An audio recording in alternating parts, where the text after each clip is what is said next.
And hopefully we are live. Good evening, Mike here, Mike's Unboxing Reviews and How To.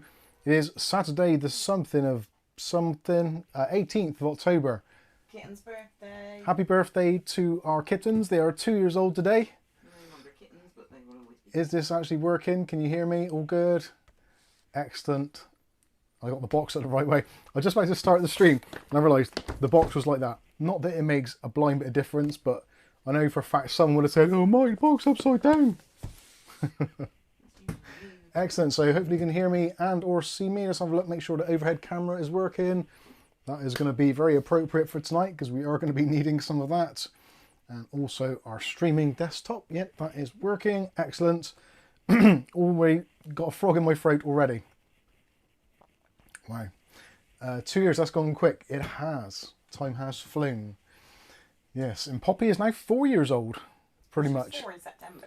4 in September. But we yes. got her the 17th of October. 17th of October we actually got her, and she had her kittens 2 years and 1 day later. So yes, it's all been good. Aletta says the box was upside down. It's the end of the world. Oh dear.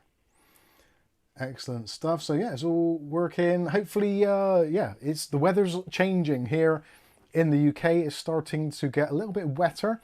Apparently, we've got a good couple of days worth of rain ahead of us. So, yay! There's something to look forward to. I don't like the rain. It messes my hair up terribly. It goes all frizzy, and it's just yeah.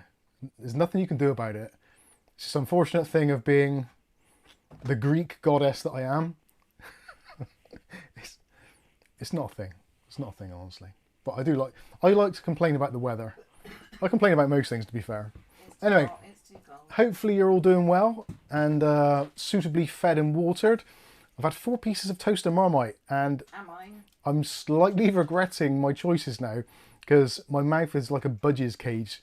All the salt in the monosodium glutamate, that MSG stuff, yeah, just want to drink pints and pints of water, and it doesn't seem to be making any difference at all. So, anyway, Nick Barnes says, does that mean it's time for more kittens, Mike? No. Angel's in Cyprus, and she said there's loads and she bring them all home. Yeah, Angel's currently holidaying in Cyprus, and there's cats everywhere. She wants to bring them home with her, for us. Yeah, not good. David Andrews says, cue the Aussie jokes. All our boxes are upside down. They certainly are. Aletta said, Mike, did you say Greek goddess or geek goddess? Either or either. They both work. Riley says, Marmite. Ooh, get that away from me. I actually don't mind Marmite, and I don't mind Vegemite either, or the kind of the vegetable alternative. It's a little bit milder. Less bitter, I guess you'd say. Spread. Yeah, spread's easier.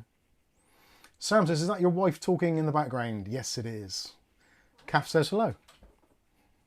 She's got a bit of a bad back tonight, so please go easy on the super chats because she'll have to get up and turn the lights on and off. I'll probably do it for you, actually. Do you want me to do it for you? I'm okay. You sure? Yeah. Every now and then you'll hear her go, oh, oh, oh. Yeah. It hits a nerve at points. David Nurse says, Marmite is the English tame version of Vegemite. No MSG, just 100% sodium chloride. Whatever it is, Well, it's yeast yeah, extract, it's a yeast extract. Ours is Tesco's finest. So Lord only knows what is actually inside that thing. And it's about 3 years out of date as well, I think. Hi Susan, how you doing? Susan says good morning.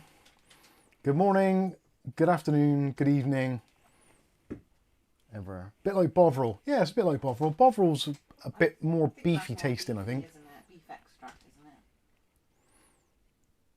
isn't it? Stephen says, 1060, have I clicked on a video from 2016? Hey, you cheeky bastard. It's all we can afford. Times are hard. And it's raining. So I can't make money on the street corners like I normally do. Who gave you 10p? John Davis Owens says, I have that exact same 1060. Excellent. So some of the things we got on the desk. Before we do that, Oh, should we I am. Kath's got something to say. Should we ask for if they can email you? Yes. As it is coming out towards the festive time of year, where we traditionally send out Christmas cards and other things to various people across our community, we would like to request, if you haven't already, or maybe if you have already, could you possibly resend us your contact details?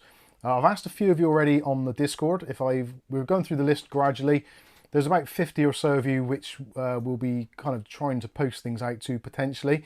So yeah, some of you have got addresses already, but I have a list. I've got a list. I'm having terrible trouble with my earth. Calf like that one. That's an internal family joke. Right, so the following people, if you could potentially email me with your details, or alternatively, if you're on Discord, send it on Discord, but just tell me what your name is. Showing on the back of it. Hold it in half, maybe. Oh yeah. I'll put it down lower. So George Grigg, Andra, Pedro, Dave Bell, One Caviper, David Underhill, John Turley, Raj D, Ashley Strachan, Richard DeFries, Joseph 84, Chris Hartford, Inky 1919, Phil Stodd, Gamer World YT, and Mark Gaines. That's the ones we've currently got on the list. There's probably going to be more as well, but if you've just heard your name mentioned, please just reach out to us on the Discord, either DM, PM, whatever you want to do. I don't Mark Berry, I've DM'd on Discord, but he hasn't. Oh yeah, Mark Berry's been DM'd on Discord. Some of you others have as well. Some of you have got your details already, so it doesn't make a difference. But you never know. You might get a gift sent to you. You might get a Christmas card. Whatever. It's that time of year. So we're just trying to get prepared, because otherwise you turn around, you blink, and it's New Year's, and it's like Canada's had a postal strike for about 3 thieves years. waiting to get in.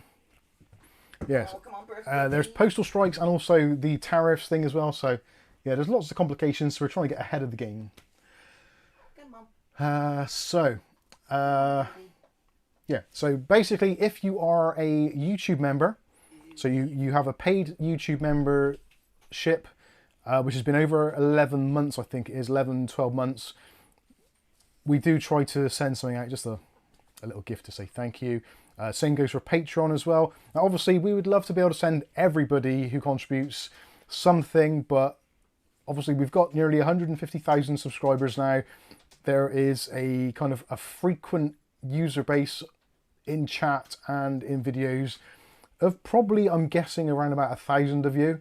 So yeah, it's a little bit difficult to kind of work out who to send to and who not to. So generally we just go through the YouTube membership, the Patrons, see who's been with us like the longest time on those or contributed the most, and we send gifts. That's basically how it works. You will need name and postal address. Names and postal addresses will be required. So some of you, we've already got your details because we've had interactions on Discord previously. If we have had a chat on Discord previously, then what you could do to make life easier for us all is, if you go into the conversations we've had previously, if you've put your name and address at some point or asked for it, just pin the conversation. That way it'll pin it for both of us, so we can access your postal details a little bit easier. There you go. There's a little bit of a public service announcement there. And there is Rasher with a super message. Rasher's been a member for 49 months. We haven't forgotten. We haven't forgotten. Just a reminder, though. Thank you. Ireland's a bit hard. Like, we couldn't get a pen through to you last Ireland time. was one of the hardest ones to send to. A pen kept coming back, so we'll try and send it. But no guarantees. Mark Gaines says, what details do you need, Mike? Ideally, for people like inside, well, wherever you are, just send me your obviously your Christian name, surname, and basically your address as it appears on your postal information, so that we can translate that. Some countries got a little bit of a different layout, but in the UK it's normally name, house number, street, town or county, town or what district. Oh, you know the general idea. You know your postal, you know your postal stuff. Mark Baggett has just become a supporter. Thank you for supporting the channel, much appreciated. Have yourself some flashy lights. Atomic Sub says hi, and Viali 100 has been a member for 19 months now. Let's put a to give Fiona some lights. VLE says, I think you have my address already, lol. I'm pretty sure we do. It's written down. It's already done. Yeah, Kath's written it down. It's done. But like I said, if you are on Discord and we've had a conversation, or if private messages in case I've messaged, or private messages for me or Kath, just go into the message, have a look down. If you can see your address, just pin it in the conversation. Just makes things a lot easier rather than us searching through loads and loads of text and stuff like that. So yeah, thank you very much, and thank you very much, Mark. Much appreciated. You lovely people. Dutch Jan says, I already have a pen from you. Yeah, we've got some. We've had some new things done this year for gifts, so we're not going to tell you exactly what they are because I don't really want. It's not really. It's nothing major. It's just a very small token of our appreciation. We try to do things which are easy to post, unlikely to get confiscated by customs. So obviously no drugs. We won't be sending out LSD or lewds or anything like that. We won't be getting any of that stuff. So yeah, it's just going to be quite easy stuff. Thanos says, I don't have membership, but I always have you in my heart and like the lives. Thank you, Thanos. Rick says he wants that chainsaw. Yeah, strangely for a tech channel, we've got a video coming up shortly about a chainsaw. I bought a chainsaw, I liked it, so I reviewed it and I've made a video. And it's a little bit different. We don't like to be kind of pigeonholed on the channel. I know it's really, really bad for the YouTube algorithm, but I like to just review things that I like to review. They generally are all around tech, but some things are just like, yeah, this is a cool product. I want to show you how to do it. Or it's something which is completely flummoxed me. So when I work out how to do it, it's like, right, I'll show other people. Because if I've got flummoxed by it, you can pretty much guarantee that someone else has been also flummoxized by it as well. And it's always good for Mike to look back at in the future. That's right, yeah. Done things. Yeah, I quite often use my own videos to go back and say, how did I wire up the thread on that strimmer? I was like, oh, let's get the video up. It was great. Paul Lamont's also been a member for 49 months. Thank you very much, Paul. Paul on the list? Paul, I think, is on the list, isn't he? He's not on this list, but he's been on the previous list. We must have his then. Yeah. So if your name wasn't mentioned just now, don't feel in any way, shape or form offended or left out. It's just those are the ones that we've gone through and we don't appear to have any details for contacting. So, yeah. There you go. Rick says, does it have a battery? No. We're trying to avoid batteries as well. We had the Mike's Unboxing Torch pen, which was absolutely brilliant, but it was an absolute pain in the ass to send anywhere because the batteries were like inside the pen. Even though they're sealed, loads of places around the world would be like, no, you can't send that because it's got a battery in it. It's like, come on, don't be a dick. Most places didn't mind, to be honest. It was Ireland. Ireland was the worst one. So we sent one without a battery and they still wouldn't accept that either. Yeah, we sent one without a battery to Ireland and they still didn't like that either. Came back to us It's like, it's not got Semtex in it or something. Come on, give me a break. terrible. Matthew Day says, Lidl has a sharpener for them. I actually have purchased a chainsaw sharpening jig, but I haven't used it yet. You taught me it's my job. Vianney says I have to sort out some stuff soon. We'll let you know how. We'll let you know if there's anything you want. I can send it to you. Oh, thank you. That's very kind of you. Here comes Dave. Go on then. Come on in. Come on then. Come on. Come on, birthday boy. Your box is there. Come on. There we go. Say hello to the people, Dave. Or just sniff the box. You're soaking wet, you big furry monkey. Right, sit in that box and dry yourself. No, not on me, because you're wet. Go sit in the box. Dave. Dave. You're such a little cute monkey, aren't you? Come on, man. You gonna sit on me? Thanks for that. The main man of the channel, Dave. He is. Dave is my boy, aren't you, Dave? Are you gonna? Oh, you're gonna just stand there for a bit, are you? Okay. Go on in, sit your box. Or just sit there, whatever. Oh dear. Dave Venner says, battery-powered chainsaw. How amateur hour. I have a real petrol-powered one. Ozone-destroying chainsaw. I also have an ozone-destroying chainsaw, but it just annoys me because I don't use it enough to keep the fuel like in good condition. and the plugs and then the oil and the two-stroke mix and all that kind of stuff. For me, it's so much easier just to grab one of my rechargeable battery packs that I use for my existing tools anyway. It's like, right, just plug it in, job done. And it feels safer to me. The petrol one was a little bit scary. And also, like, when you get distracted, it's like, oh, I've got to turn it off. Then you've got try and get it started, prime the pump and all that. Oh, it's just a faff. Anyway. Matthew Day says, Electric Sabre for me. Yeah, those are pretty good. I like them, actually.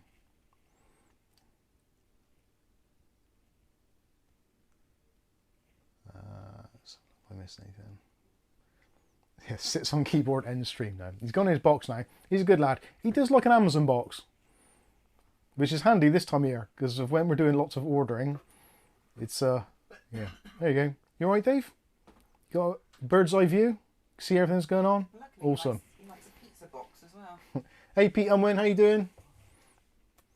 Rasher says, Mike, I remember you tried to send me a torch pen 2 or 3 times, but Irish Post don't accept anything with batteries. Sorry about that. But Yeah. didn't have a battery, the second one. The second one didn't have batteries in. And they still sent it back. It was I think we sent 2 pens, didn't we? So yeah, don't worry. Well, this year you should be fine. Hopefully. Fingers crossed. You can never know. Anyway, so tonight's stream, we're going to be taking advantage of Dave. No, we're not. We're going to take advantage of some of these. These are the Honeywell PTM 7950 thermal pad interface phase change material things. So if you don't know what they are, essentially what it is a thermal pad which you can essentially cut to shape, or you can buy various different sizes. I've put a link in the video description for AliExpress where I got these from. When there was an AliExpress discount code, which there is, I think at the moment, there's a new one coming out tomorrow. Normally for like the 800 by 800, 80 by 80, so 8 centimeters squared. These are normally, if you buy them from like Amazon and places, quite often about 15 quid or so. But I actually managed to get 2 sheets for just under £15, I think it was. So it's not outrageously expensive. And if you buy some other brands or some other retailers, they can be prohibitively expensive. Like even just a small 50 by 50 or 40 by 40 can cost like 15, 16 quid. So it does make sense to buy them slightly larger, and obviously you can cut them to size, but potentially you might get some wastage. So yeah, if you're buying Arctic MX5 or MX6, realistically, if you buy a decent sized tube, you're probably going to be spending about £10 anyway. This just makes life, I feel, a little bit easier. I've used it on my laptop already. Absolutely fantastic. The light has just gone on, so that means that someone has sent us a super chat. Mark Gaines sent us £20. Thank you very much. That was via PayPal. Don't read it all. No, you can't even see it, can you? Do you want me to read it? Here's a few quid for the channel. Oh, my details. Got you. Yeah. Nice one. Stop there. That's a really good way of sending your details. Send it via PayPal with the super chat. That works out great. Thank you, Mark. Kath will be we need to have some sort of CRM set up, don't we? But we're not really that sort of. We're not professional, so we don't have a customer relationship database. You never know. Thank you very much, Mark. Much appreciated. Nick Barnes says, weird, is it me or is the video freezing yet audio fine? Hey, with YouTube the way it is at the moment, anything could happen. And also, I will say in advance, because I can feel it already, I've been sneezing a lot the last couple of days, and it's driving me a little bit insane. I get these like sneezing fits, which I don't normally get.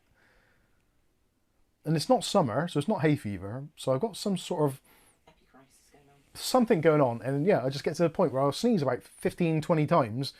So if we get to that point in the stream, I'll either put it onto like the intro screen or something, I don't know. Or if you want to, if you're some kind of sicko pervert, you can watch me sneeze. It's entirely up to you. Let me know in the comments which you'd rather see. As long as there's not like projectile stuff going everywhere, I probably won't. But anyway, I digress. So the thermal pads, these are excellent. And obviously they're not designed to replace thermal paste entirely.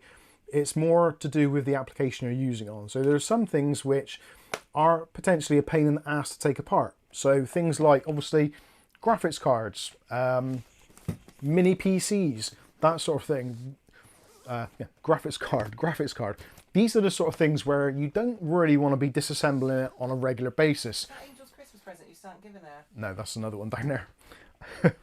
The thermal pads are great, and because they're phase change material, if you don't know what that means, basically, when it's at normal kind of room temperature-ish or lower, it's a solid mass. But once it gets over around about 40 to 45 degrees Celsius, it becomes a little bit more liquid-like. Not entirely runny, but it conforms to the shape that it's actually on. So think of it almost like heat shrink. So you put your heat shrink tube in over your wires, it's a little bit loose and baggy, but once you heat it up, it kind of tightens and pulls in, and it makes a good contact. So that is effectively what the phase change material does. Not quite as drastic as shrink as that, but it does kind of mold itself to the surface. So generally with these, it will take probably a couple of thermal cycles to fully bed in properly. But I have done some testing this week on my laptop, and my laptop's awful. It's got the worst cooling solution ever envisaged. It's just ridiculous. But I managed to drop that somewhere between sort of 10 to 20 degrees, depending on what metrics you're using. The unit seems to run a little bit cooler. It stays quieter. So it's a win-win solution. And again, things like laptops, you don't really want to be taking those apart on a yearly basis, really. And most thermal pastes these days do tend to harden up, especially with some of the temperatures we're getting to now. Years ago, they didn't get quite as hot, so the paste didn't kind of crystallize or crust quite as quickly. But now that we've got CPUs which will quite happily reach kind of 90 degrees Celsius, and graphics cards which will really get to like 90, 100, sometimes more than 100 degrees Celsius, they can crust up really quickly. So having something like this, and from what I can tell, the Honeywell phase change will be suitable for up to somewhere in a region of about 125 degrees Celsius. So application wise, yeah, graphics cards, CPU, stuff like that, it's going to be absolutely fine. So that is great. So they aren't filler pads like for RAM. No. That is the thing. They're not thick enough so that they would be like your traditional kind of silicon-based thermal interface that goes on like RAM or VRMs, that sort of stuff. Those are more of a cushion, whereas this actually is 0.2 millimeters. So it's very, very thin. It's essentially about the same as what it would be if you've got a spreader or a spatula on some thermal paste, put it onto your CPU and spread it over. It's roughly the same as that, potentially a little bit thicker. But yeah, it's a very good way of doing it. And obviously with some things such as direct to die cooling that you get with some modern CPUs underneath the IHS, I've actually used some of this on my Ryzen 9600X, the one that was delidded because the thermal stuff in there was not great. I redid it with paste, and the paste wasn't really doing quite as well as I thought it would. So I have used some of this on there, and I'm yet to do some testing on that. I've got to get that set up, but it looks like it's a much better application. So I'm happy with that. I say the laptop I've done, that is absolutely great. So I'm hoping to transfer the benefits of the phase change to these items on the desk, which is going to be interesting because some of this stuff I have tested it all works, but we'll see how far we get. And yeah, it's a little bit of fun. You can see how to do it. You'll need things like possibly you get a kit with a lot of these, so little finger condoms, some spreaders, some spatulas, some isopropyl alcohol, that kind of stuff, cleaning equipment, just to make the surfaces nice and clean.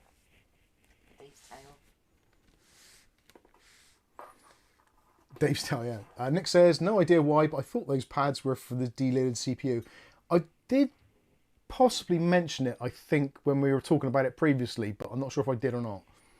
But yeah, seems like a good thing to do. David Underhill says, proof that thermal pads work. How many VRMs, laptop CPUs and GPUs use thermal paste versus thermal pads? Now the thing is, yes, that is a valid argument, but also the argument isn't, is it better or is it more useful? It's about price. Now obviously Honeywell pads, even if you're a massive company buying them in huge sheets, it's probably not going to be as cheap as having someone to apply some cheap thermal paste. And when it comes to laptops, especially the cheaper ones, like they're cutting pennies literally everywhere. So if they can save 10, 15, 20 pence on a thermal pad, then yeah, they're going to do it because they don't care how long it lasts. Whereas these are designed for longevity. When they're putting the thermal paste on a laptop, they're basically expecting that laptop to last at least the warranty. So 1 year, maybe 2. After that, they don't care. It's nothing to do with them. They're not bothered in the slightest. And you're also saying that as well. If you do use thermal paste on a laptop, if you've had a laptop more than a couple of years, you'll notice that the thermal transfer does get worse. Now, not only because obviously the fans get clogged up, but also the thermal paste, it generally wants replacing. And that is almost one of the first things that people do when they buy a second-hand laptop, or any refurbisher when they go through and they buy in a bunch of laptops from a company to resell.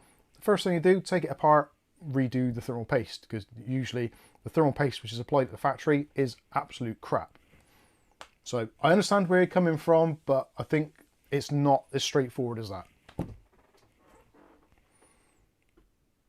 Viali says, my Asus Prime RX 9070 has it factory applied. Watching this, it's 31 degrees GPU and 34 degrees C hotspot. That's pretty good. Zero defects. Zero defects. Where am I looking? What time? 8:46. Oh yeah, 8:46. You're going to put it in the freezer first. Makes it easier to peel the plastic bits. I haven't done, no. That's not a bad idea. Do you want me to? That's right. Just reading Rasher's comment there. Got distracted there. 20-year-old son came down from upstairs unexpectedly. Seems like a nice lad. Hey Des 60, how you doing? I found out my GPU uses thermal grease. Quite a lot tend to. David Ernst says, semi-skilled workers assembling electronic devices can apply thermal pads easier than thermal paste. I would probably disagree, because most of the time thermal paste is applied by a machine anyway. It goes through manufacture, it's got injected on more times than not. I have actually watched a few videos on laptops being made, and most of the time it's an automated process. Either some form of sort of pre-sized, like Corsair, what they used to do with their AIOs, where there's like a template, and the template goes on and they kind of spray paste onto it, and then they peel it off, or something gets peeled off and it leaves like a honeycomb design behind. Matthew Day says, some pastes like to bake in, depends on the type of filler material, through any movement. Any movement ruins a set paste.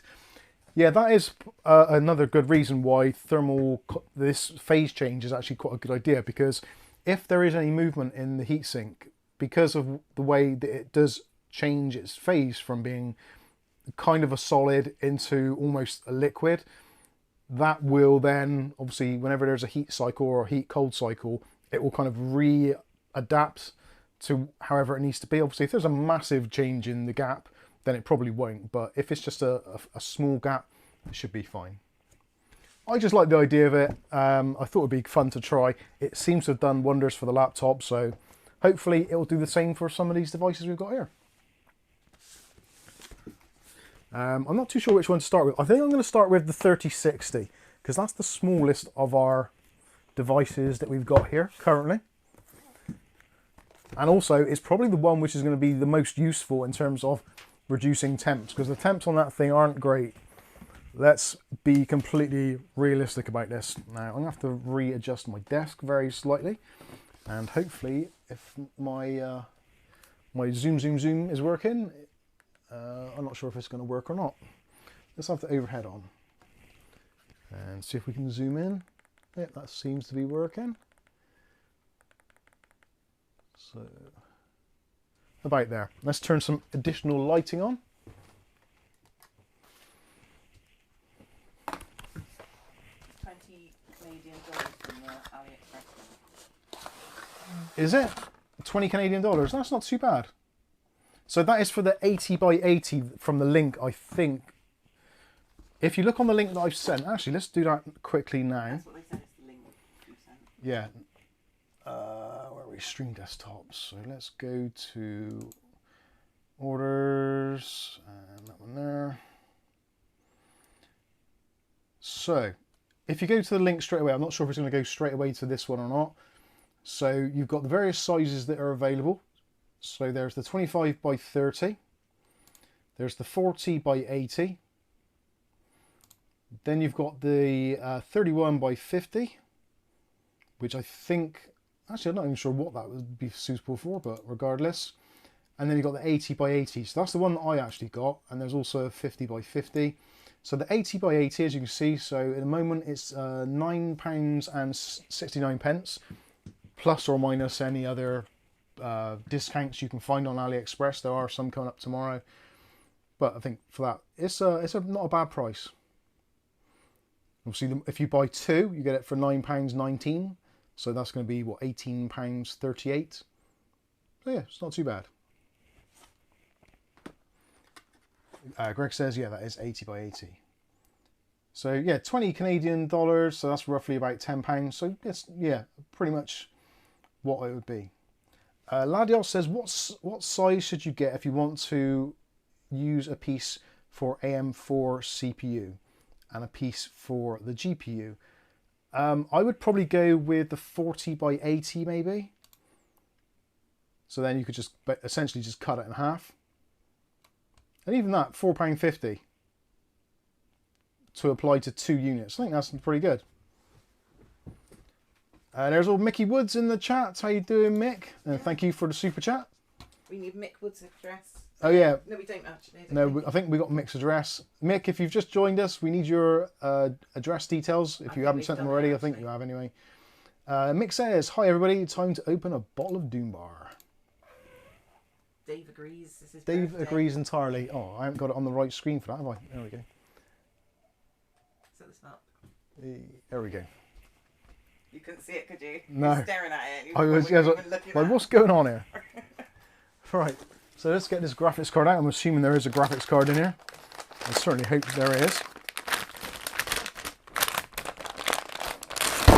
Oh, that's faulty. Don't buy that.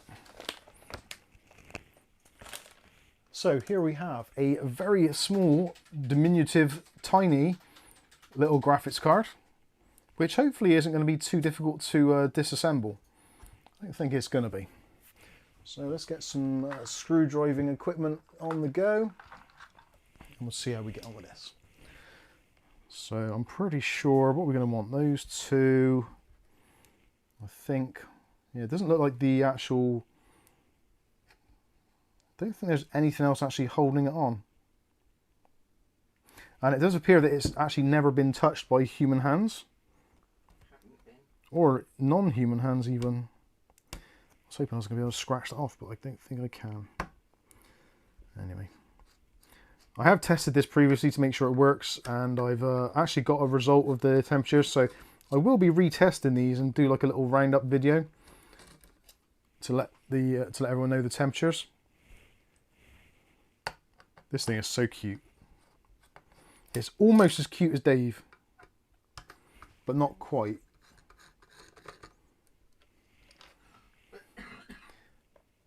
Nick Barnes says, I ordered the thermal pads for GPUs we use, so I got 4 sheets, 0.5 mil, 1 mil, 1.5 mil and 2 mil. Never thought need 0.2 mil, to be honest. Yeah, it's, I suppose you could probably use the 0.5 mil and just really crank it down. Now hopefully, with that undone, this should, in theory, just pull off. Just ordered the 40 by 80 for €3.55. Hey, nice one. Right. Actually, why have I got 2 lots of... Oh. Hey? The palette sign lights up on this. I was thinking to myself, why on earth has this got 2 lots of connectors? So let's unplug that one.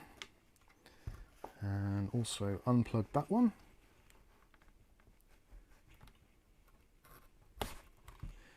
There we go. So we'll put that to one side for now because we don't particularly need that.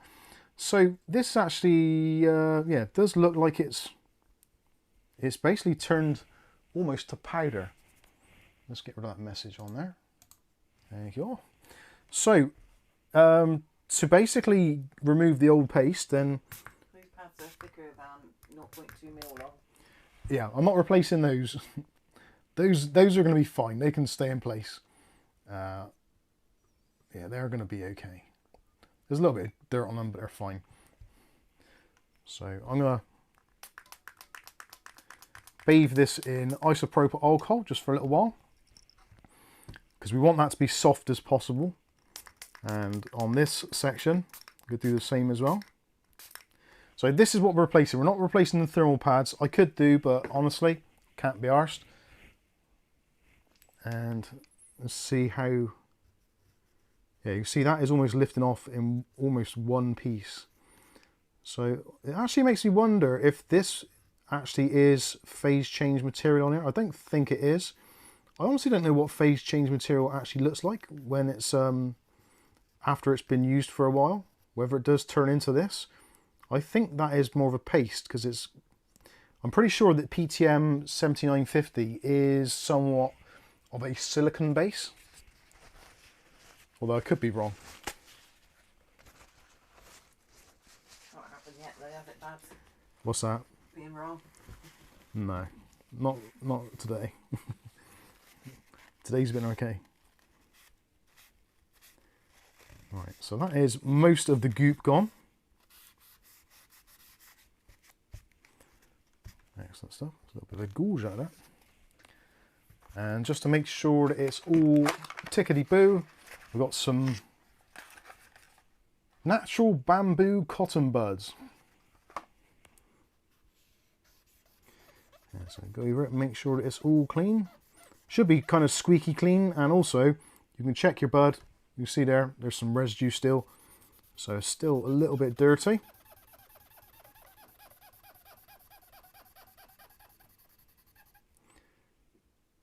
Yep, still dirt.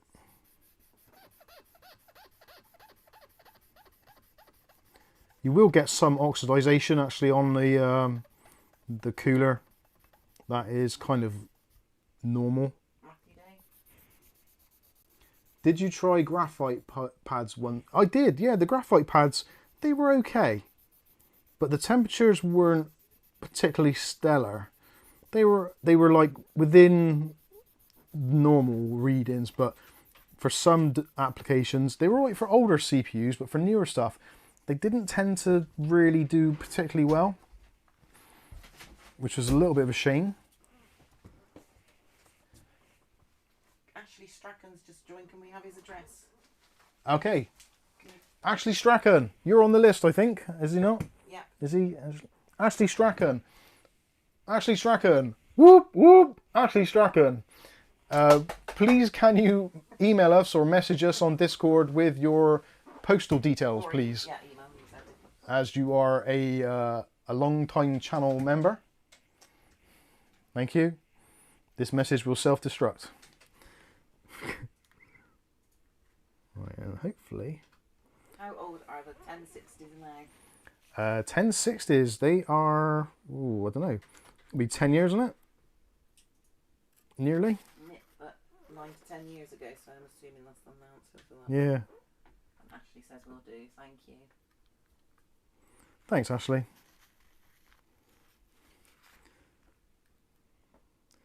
And this is not particularly easy. And it's actually difficult to see on the other side. So really, you shouldn't use a metal sharp object to do this. That's a very bad idea. Do I borrow my plastics needle? That's right. I think I'm good. I want some tweezers or something to pick up all this shite. 1060 is 9 years old. What about the 6 gig version? Did that come out first, or was it the 3 gig version?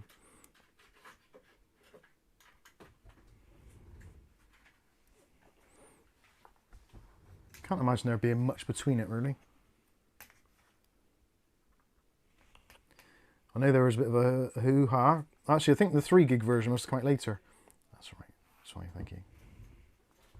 Are they metal or plastic? They're metal.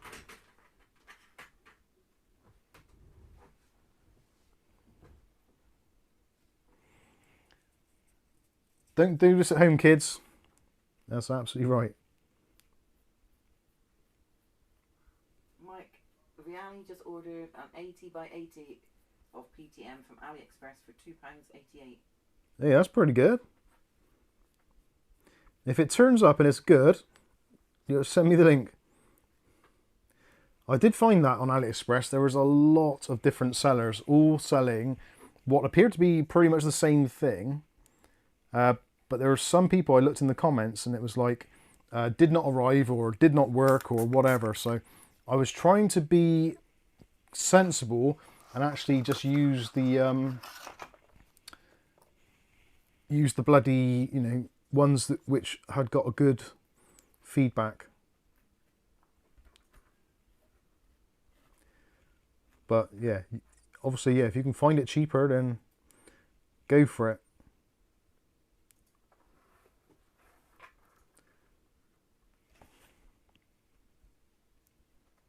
Oh, come on. There we go.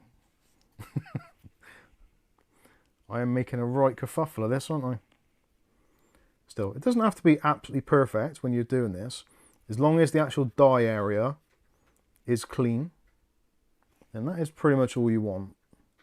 Like if there's stuff around the outside edges, yes, it looks nicer if you can, but it's not imperative. Right, Ashley Strachan wants to know how to send a DM.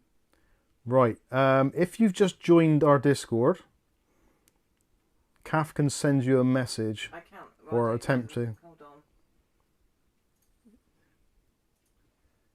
I don't know the username. What's your username on Discord? If you don't want to say it, don't worry, it's fine. I'll find it later. Nobody just joined.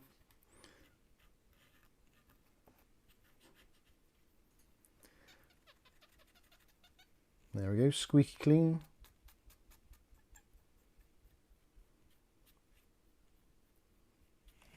Right, that is, I would say, clean enough. So let's go back to the main camera. 3, 2, 1. I just noticed, who said that? Semi-skilled worker. That's me, I guess. There we go. Where are we?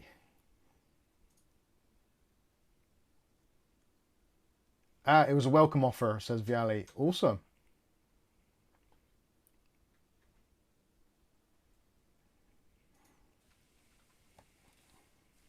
Ashley's is A2AF2F. That's just joined. You should be able to search for it. Kath will have a search for it now, and we'll try and figure it out. Into general. And it should say just joined. View for the latest, or just search for that. A2. Where is it? A2AF2F. Right. So the next thing to do is you can be very, very specific about this, or you can just wing it. You can probably guess which of the two that I'm going to be. So you get your phase change material, and essentially just get some scissors and cut it roughly to size. Now, if you've got a piece like I have here, where you've already cut some chunks out, like if you wanted to be ultra kind of careful and make use of all of the pad, you could look for an area which is kind of like roughly the right size already, and just then use that. So if I use that one there, and I need to cut that about there. So let me get a pen or something. Have I got a pen here? Probably haven't, have I? I can't find that. Okay. Don't worry, we'll figure it out. Or email it. Yeah, send an email if you can. That might be easier. So we know that side axis is fine. So if we just head to the side there, I'll mark it about there. And if we cut that square, you probably can't see that, can you? Let's show you the overhead again. So what I've done is, that roughly is about the same width as that section I've cut out. It's going to have a little bit of overlap, that's fine. So if we just push it to the side there, and also we're going to have a little bit of an overlap. So I've marked it there with a line. So if we literally just cut across there and square that off, that should be perfect. Perfect. So just get a pair of old scissors and literally just cut to that dot roughly. They're not old. They're new actually. And cut to that line there. And that is pretty much bang on. So like that bit there is probably actually about the right size for that anyway. So if you wanted to, you could cut it again and do that. But I'm going to have a little bit of an overhang on it, because at least if you have an overhang, if for some reason whilst you're putting it back together, it kind of moves to one side or the other, then you have got a little bit of leeway available to you. I've got a little bit of thermal paste all over my mouse mat. Mouse mats are available from Technically Stable. Now you ain't got the hands. Now I haven't got the hands. So this has plastic coating on both sides. So all you need to do is to kind of peel it.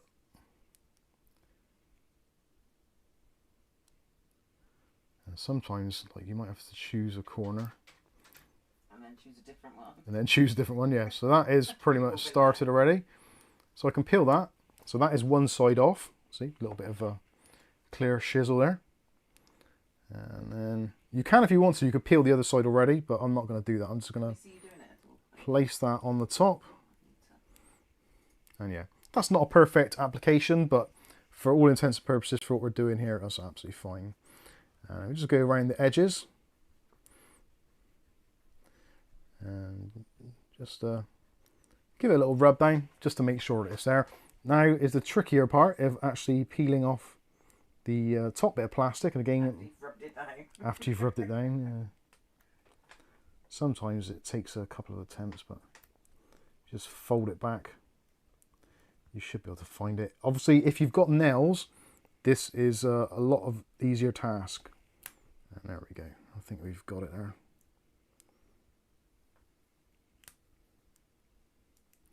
And there we go. I started going. And there we go. A little bit of a squiff there. If you want to, you can touch it around the outside edges just to make sure that it is making contact. And yeah, you can see there, hopefully. I'll give you a bit of a close-up. If it'll focus, probably won't. But you can get the general idea. So it's kind of conformed to the top of it. It could have done with being a couple of millimeters over. Actually, let me show you on the other camera. So it could have done with being a little bit slightly over to the side. But again, like I said, if you do a piece which is a little bit bigger, then it's absolutely fine. Now, if you wanted to, you could try and peel that back off to re-centralize it. But realistically, for what we're doing here, for what it needs to be, as long as the die is covered, which it is completely, that is absolutely fine. So there we go. There is our application. And that is 100% neater than I could ever do by doing it myself with just a thermal paste and a spatula. It's going to be more consistent, it's going to be more even, and that way obviously it's not going to be taking quite as long as some thermal paste do to kind of bed in. And also there's going to be no air bubbles, or at least it's unlikely there's going to be any air bubbles. We have squished it down, and if I look at it, it looks pretty flat to me. So yeah, that is essentially kind of it. Let's go back to the overhead. Why is my YouTube feed so slow? Can I click on live? Wow, that's way behind. How can I change that? Oh, oh, it's gone nuts. I can't see it at all now. Right, how can I fast forward that? Can I do... Ah, there we go. Let's take it all the way to the end. There we go. That... Ashley Strachan, is anyone having issues with slowness on all Google services except for search? I'm not sure. I'm not entirely sure, if I'm honest. I don't use a huge amount of Google services. Gmail I use, but I don't really use it that much. I don't really get that many emails, so probably I'm not really the person to be commenting. That did pear-shaped though, didn't it? Or was that? Yeah, I think that was more of a YouTube thing. But that's still Google, isn't it? Yeah. Right, so that is our connections back on. So really, there's no real perfect way of doing this other than kind of just trying to get this lined up as best you can by sight,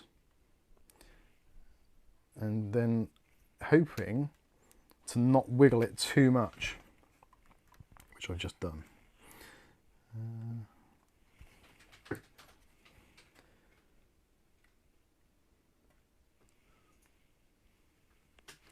Sometimes when you look down through, you can just about see the holes. And that looks like it's in the right place, but it doesn't want to go down. What's stopping that? Ah, there we go. So there, I think that is pretty much bang on.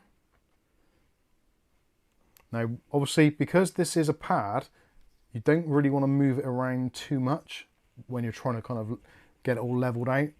So ideally, try not to move it around, because that won't help things and it will actually make things worse. Now, obviously, it will also move a little bit when it heats up.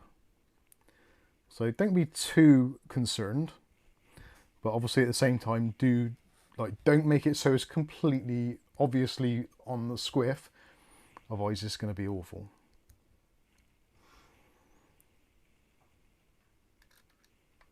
And do opposing side, just do a couple of turns just so you can get it started.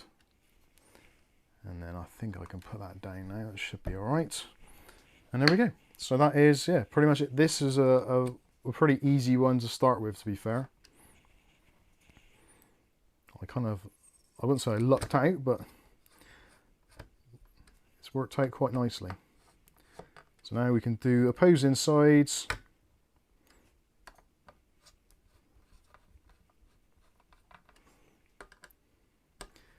And just do that up until it's completely tightened down, which seems to be about there. And that is it. You could, if you want to, clean up things like your PCI Express. This card actually is in pretty decent condition. I was actually quite pleased. And also it's got this illumination along the GeForce RTX that all lights up as well, which is pretty cool. And I think the palette logo does as well. Or is it just the palette logo? I can't remember. Might just be the palette logo. But yeah, it does have a little bit of illumination on it. Although it's really designed for small form factor PCs, so it's a little bit pointless. But anyway, there you go. So that is one done. One and done. Wasn't too painful, and I did deliberately do it a little bit on the slower, more methodical side, just so that you can follow along. But yeah, that is essentially it. So now this graphics card is pretty much set for years. So if you've got like a mining rig or just a PC which you don't want to touch, like a a media center PC or something which is stuck behind a cabinet, this is ideal because you can just set it, do it, and you don't have to just use it on graphics cards or this type of thing. You can use it on a CPU if you want to. There's no reason why you wouldn't, other than if you're someone who changes coolers frequently, then it's probably not going to be cost effective long term. But on the flip side of that, if you're actually doing sort of a lot of benchmarking and thermal testing and you want to get your thermal paste application absolutely bang on every time, but don't want to use a graphite pad because they're slightly inefficient, then again, this for the money actually isn't too bad. And being if you are using it for some sort of work stuff, then obviously it's also a tax deductible because it's a maintenance thing. So yeah, you can claim it back on your taxes potentially, depending on how you've got your tax affairs set up. But there you go. That is it. One done. It was the easiest one. The next one isn't going to be so easy, I fear.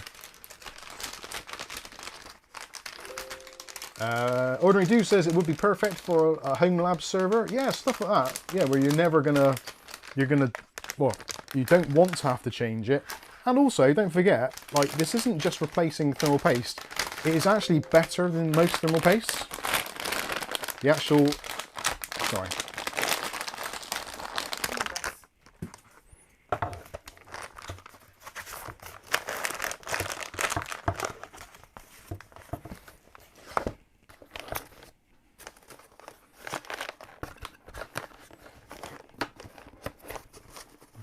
There, job done. So yeah, like I was about to say before I started rustling stuff, the actual thermal performance is actually better than a lot of pastes. Like obviously there are going to be some pastes which are going to be better, probably some of the more expensive ones are going to be better, but in terms of things like your normal stuff like MX4, MX6, that sort of stuff, it's going to be better than that in most cases. Dutch Jan says, I just clean my GPUs thoroughly once a year and use new paste. That's fair. Zero Defect says it's supposed to last pretty much forever. Well, that is the theory as well. Not only is it, I suppose that is because of its kind of phase change nature. So when it cools down, it becomes a solid.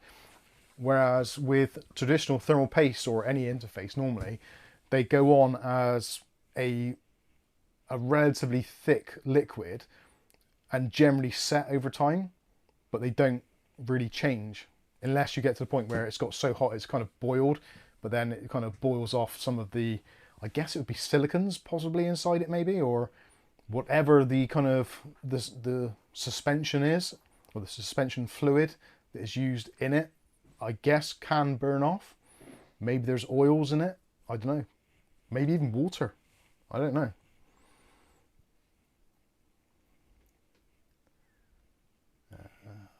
Sorry, Kath was tapping on something. I was just reading.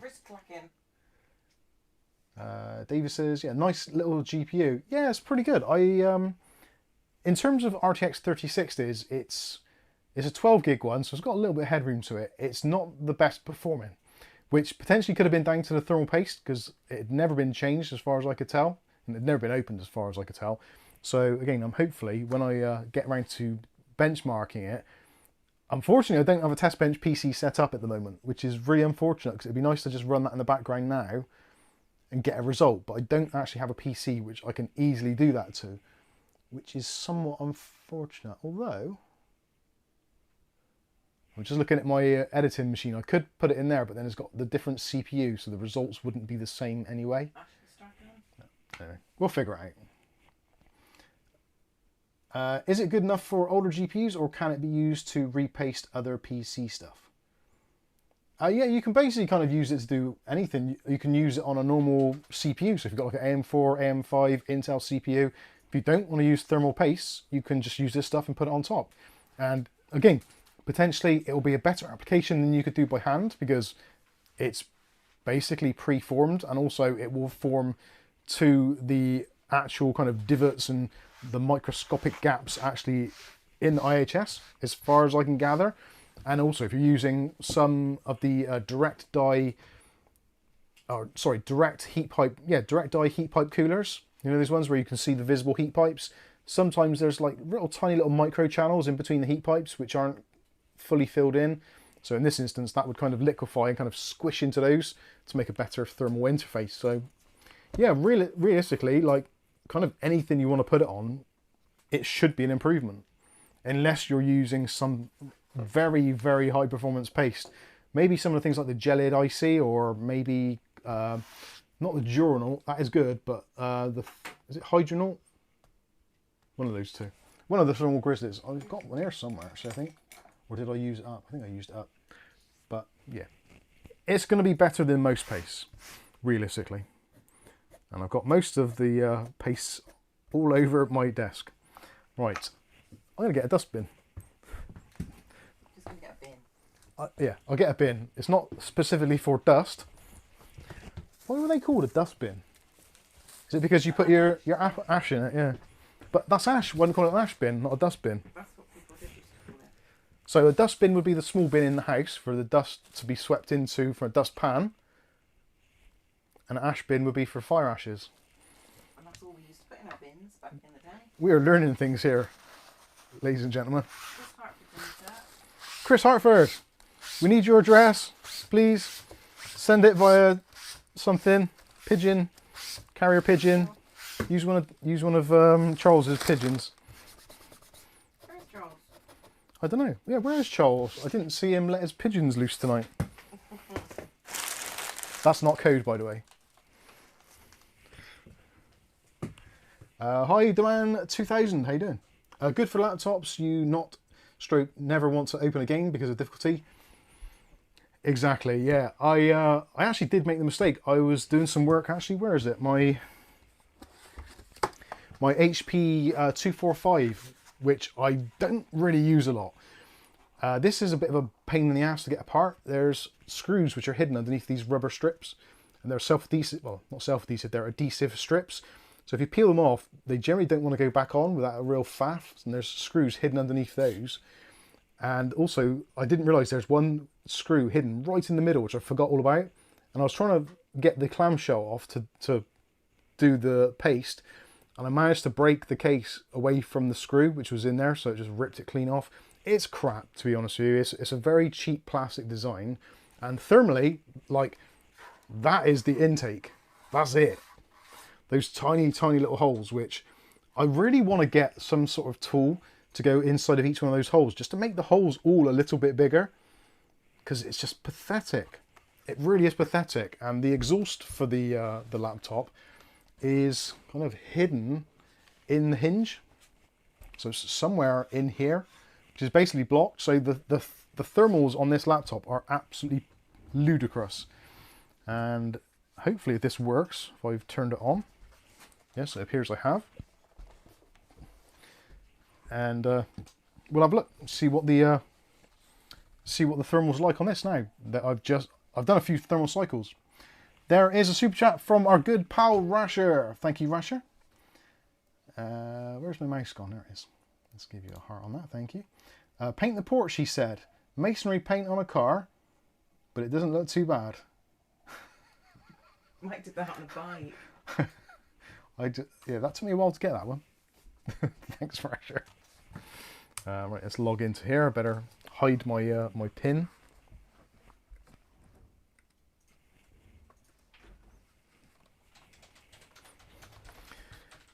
Here's my little laptop. Let's see where we're at thermally with it at the moment.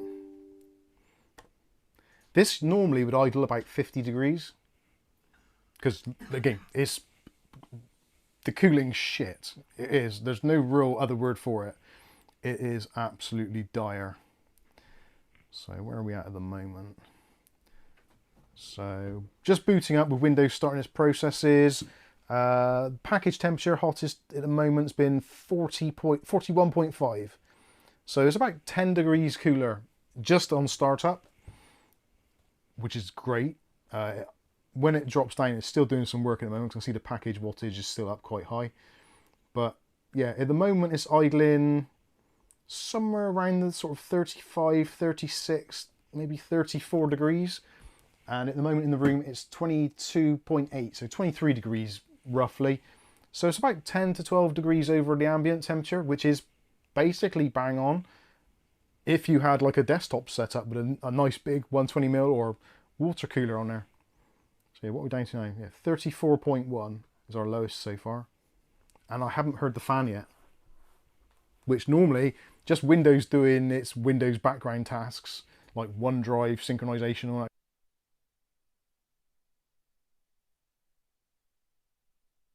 If some of you remember, actually, back in the days, if Skystalkers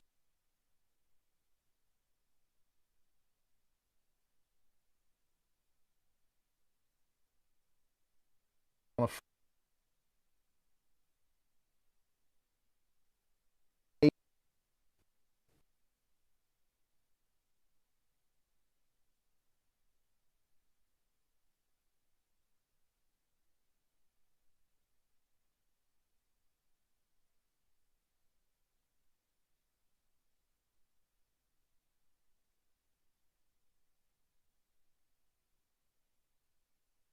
Pro,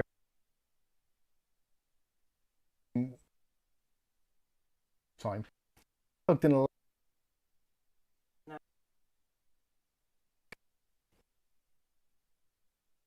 surf.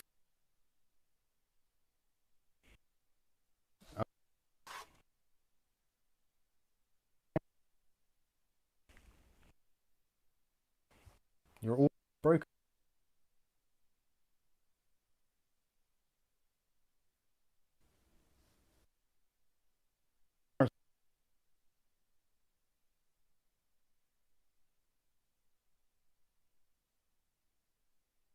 To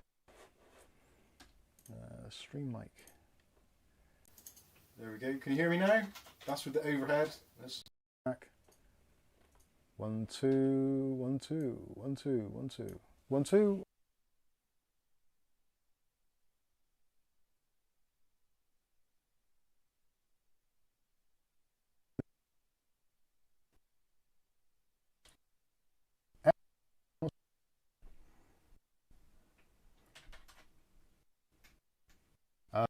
And all laptop use the hidden processor.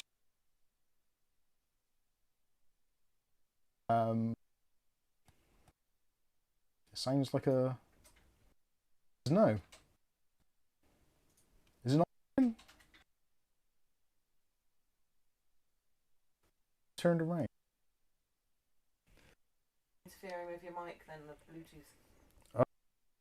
Bluetooth on this piece of shite off.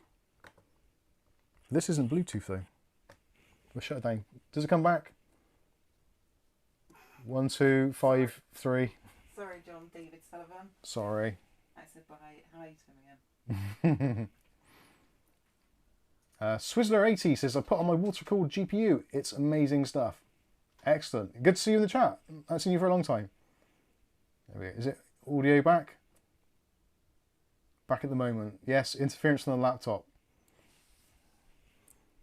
It's, I think, yeah. I'm sure this runs on 2.4 gigahertz and this is on wireless. So that might be what it was because the wireless antenna was obviously quite close to me. Check me out, sussing that out for you. Well done. Yeah, is it working okay now? We good? All right. We'll put this away and forget we've ever seen it.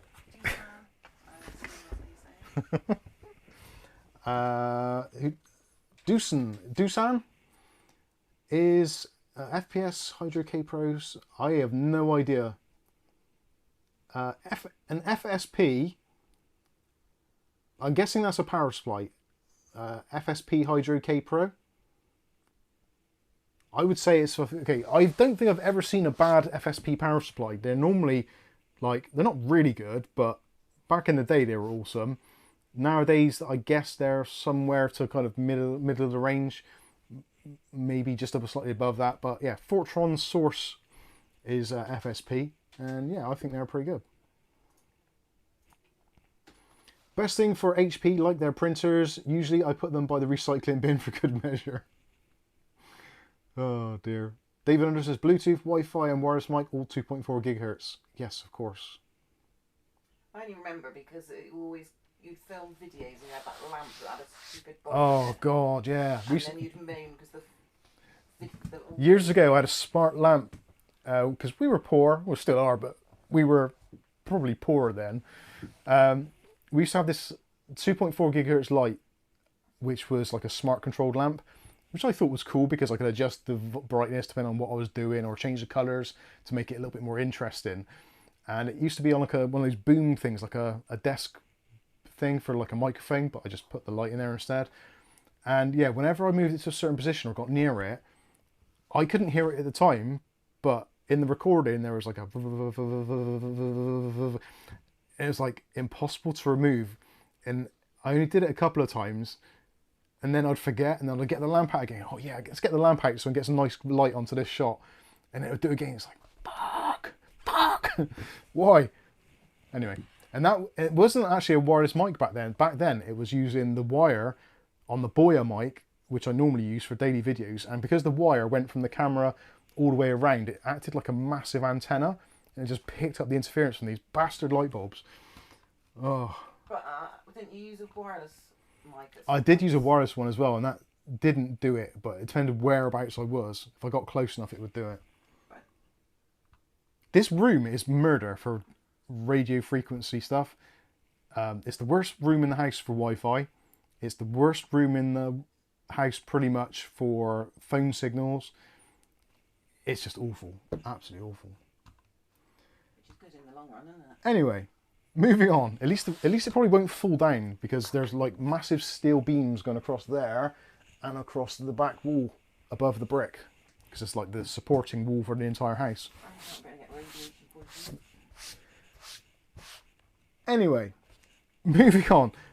Next, I'm going to attempt to do the same thing on a small PC. Why don't you do that spinning breakdance move on the table? Let's not break the table.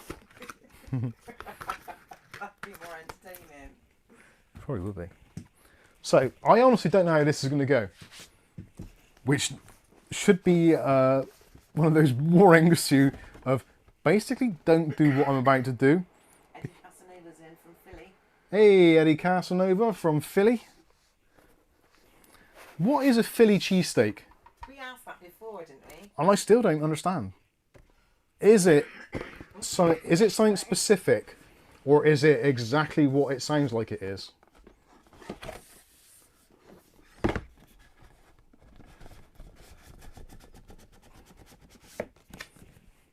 Okay. Right, so this is a small PC, which I reviewed ages ago and have basically never used since. Sorry, I've got singles now. Which is a sad thing, really, because this is actually quite powerful from what I remember rightly. So it's a Ryzen 5 7450, I think, processor. Honestly, it's been so long, I have no idea. There's something rattling inside it, which I'm not entirely sure what it is. So, apparently, I can't even remember how to take this thing apart. I remember when I did the review, it was like, oh yeah, this should be a piece of cake. It's a chopped thin steak sandwich with cheese whiz. Cheese whiz? What's cheese whiz? What's cheese whiz when it's at home? Because whiz over here in the UK means something completely different.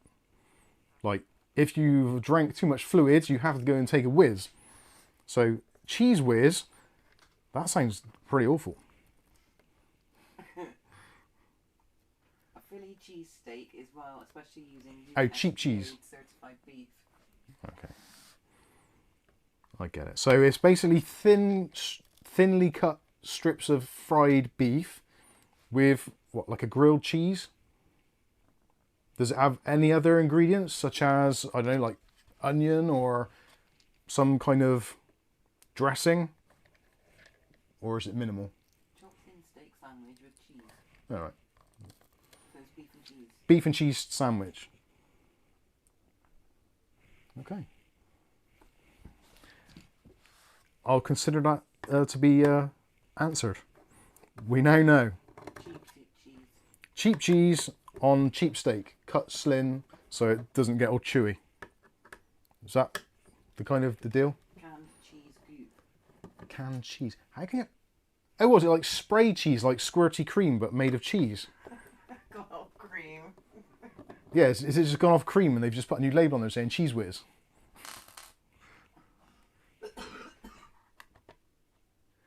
Zero defects. Be back in a few minutes. Go and stick a cheese whiz.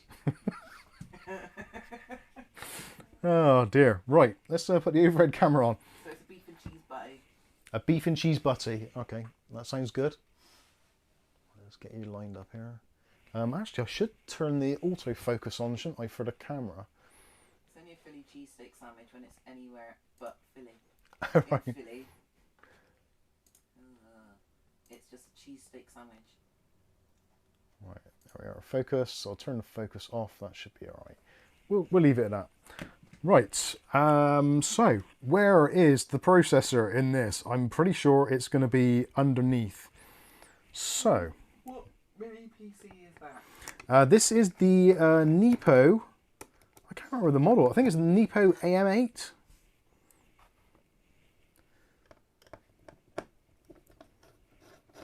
That mini PC would be great for retro, Mike, if you're looking for a use for it. Yeah, actually, that's not a bad idea. Oh, there we go. Cream's crashed.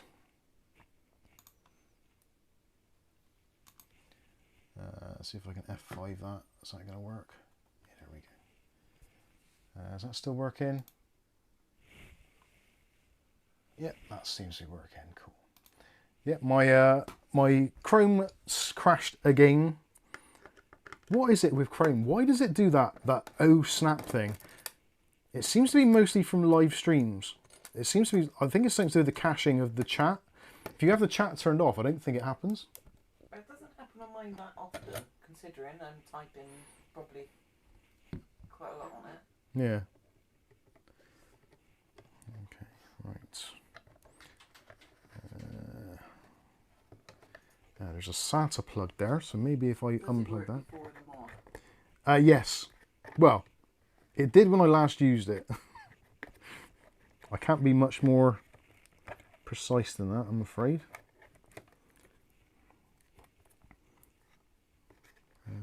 Do I want to unplug that? I probably don't. I got a feeling that is all I need to do. Memory. That is where the Lexar RAM went. Yay, there's 16 gigs of RAM in there. I thought it was more than that, but anyway. So I think all I need to do is pull this out. Yes. There we go. Hey, Sinister Chef, how you doing? Probably then all along, but probably cooking. Probably cooking up some Willy cheese steak things. Welly cheese. Right, actually, I'm going to disconnect that. It's a good time long. Oh yeah, I You think. should have the main camera on because your face is quite funny to be fair. Is it You're like proper. proper What's the word? grimacing? Yeah, like grimacing. I can't make up my Right. own word. There we go. This could go terribly wrong. It really, really could. So, how many cables or things are holding this in place? I don't want the Wi-Fi antenna to come off because that would be disastrous. I reckon this is just going to be 2 screws. Thanks for that, George. Right, 1, 2. It might be what it is because ordinary dude says I have more than 50 tabs open in Firefox, no issues.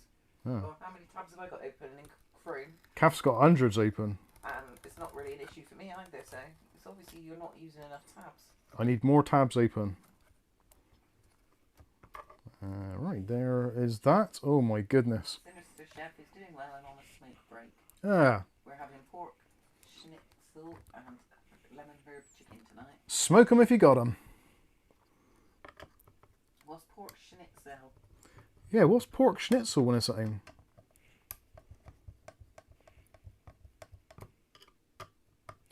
Actually, I know what I wanted to do. If any of you in the chat are currently using an ad blocker, do me a favour, and if you are running an ad blocker, can you just turn it off very briefly for me? I want to see if it changes the view count dramatically or in any meaningful way. So if any of you can do that, I would really, really appreciate you doing it, just because I want to kind of just confirm in my own mind what is going on with the view count at the moment. Because it's basically all over the place. So yeah, if you can do it, do it. And I'm going to look at the concurrent viewers and see if it makes any difference at all. I'm guessing it probably won't. But it would be interesting to know. And if you actually have, if you've disabled it and refresh as well. And I want to see if it actually, it looks like it's actually dropped a viewer. Brilliant. Are those all the same screws? Yes, they are. So, okay, turned off. Oh, breaded pork with gravy. Nice. View count says 27. I know, it's a bit higher than that. It's if you refresh, it should say about somewhere around about 100 normally. But I think it is actually getting lower. There is something weird going on with YouTube at the moment where it's not registering views. I turned mine off and was hit with 2 ads straight away. Oh, Sorry about that. Sorry, stroke, not sorry. 80. I get 58 here. 80 viewers, just dropped by 6. That's strange. I wonder if it goes up. Shows the same, says Paul Lamont. I turn mine back on. Yeah, no, turn your ad blockers back on. It doesn't seem to have made any meaningful difference here that I can see. Is there any more screws that are holding this in place? It doesn't appear to be. So, in theory, I should be able to pull that off now. Oh, yes I can. I'm pulling one off. What's going on here? Is that stuck? Oh, great. They glued that bit in, I think. That don't want to come off. No.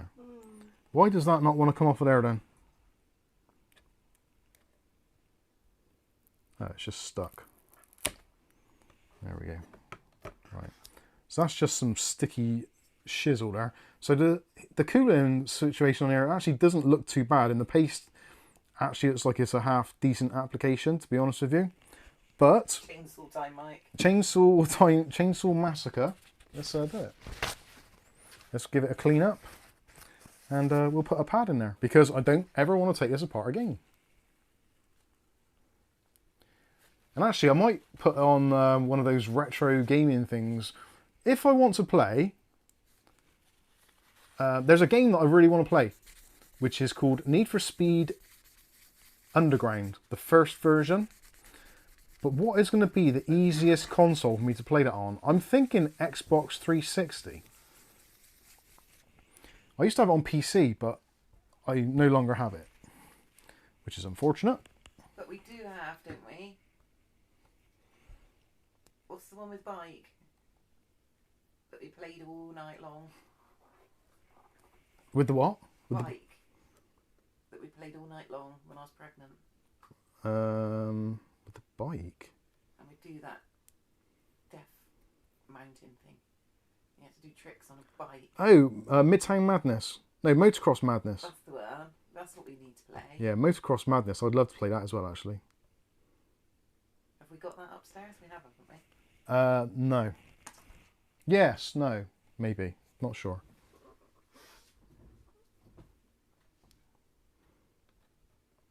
Original Xbox. The original Xbox was much better.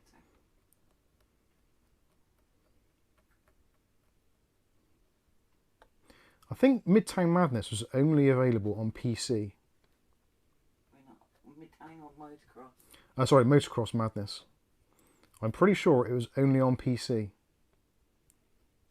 SSX Tricky. Yay. SSX was a great title. When they... Was it the 360 when they would go backwards and let you play the original Xbox games on it? Yeah. We had to buy it again, didn't we?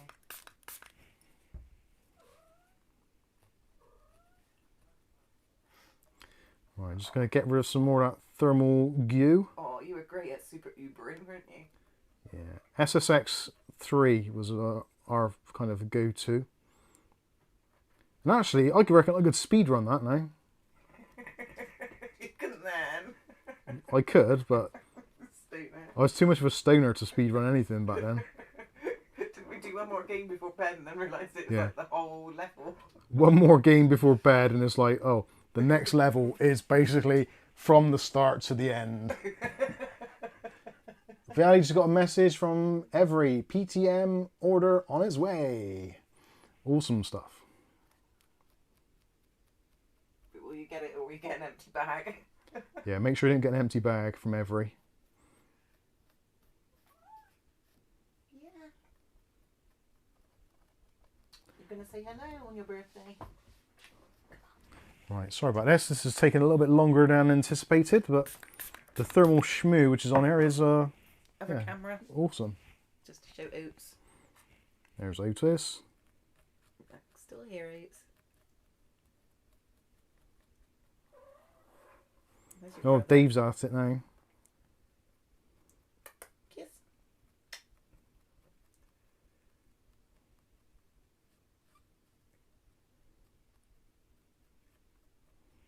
can go see our camera now.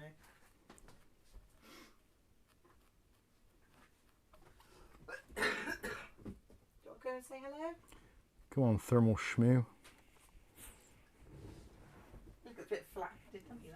Me? No, Otis.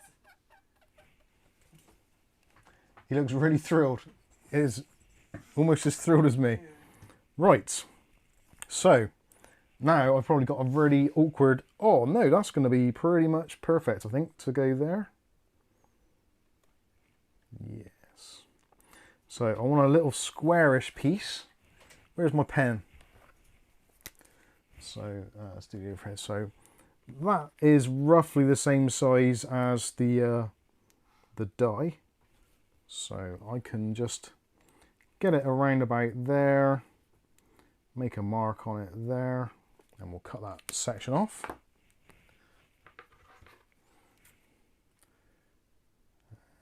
I'll cut it on the outside edge, so it's not too bad. And that hopefully should be pretty much, yeah, good stuff. Good stuff, great stuff. This is not going to be fun to get back on, I think. What's that? A letter, but you better not read it out loud. A letter, where is it? I can't even see. Oh.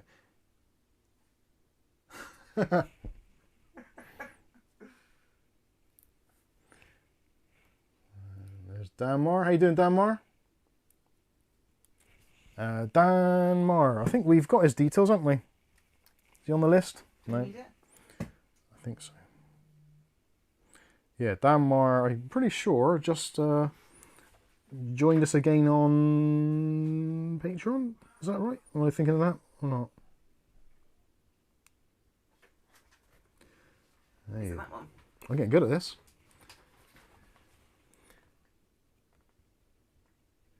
I'm not too sure. It might be, yeah.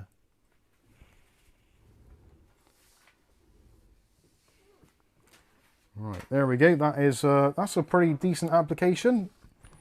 Less wastage than before, and I still can't see any of the dye. So let's just see if I can peel this off.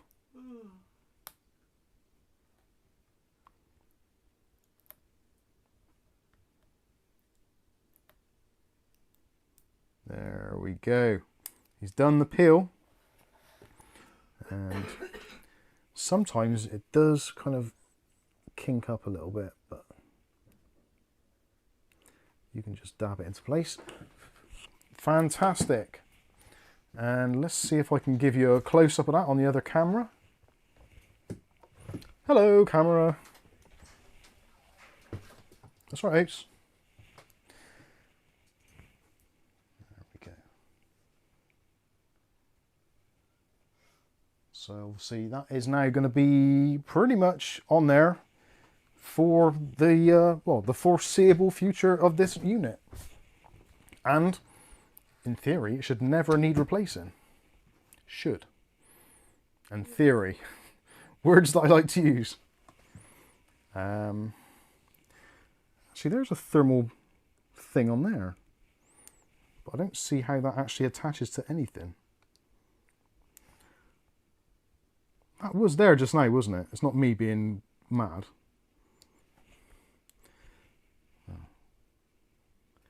Hang about. No, that way round. There's the screw holes. Yeah, was that there just now? Where did it appear from? I don't know, but I don't even know why it's there. That makes no sense, that having that there. What is it even doing? Protecting it from people like you, I think. Probably. But was it there?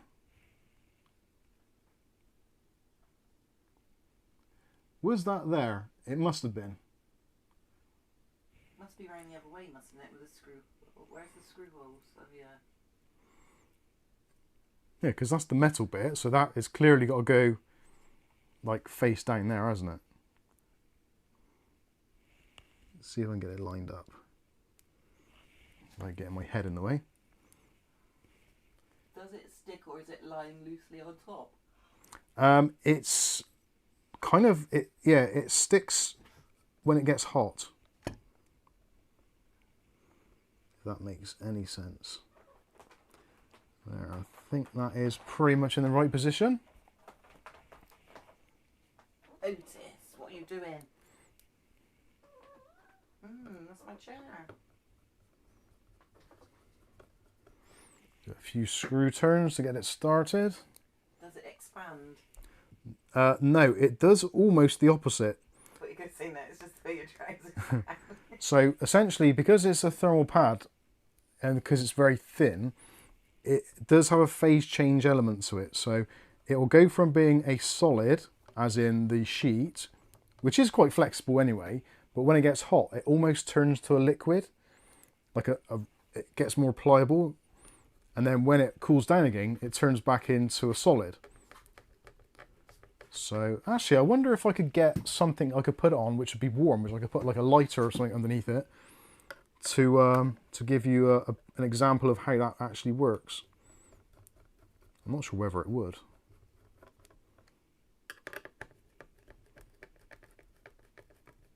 This feels all kinds of wrong. Rewind stream, random thermal pad was there before. Oh, thank you.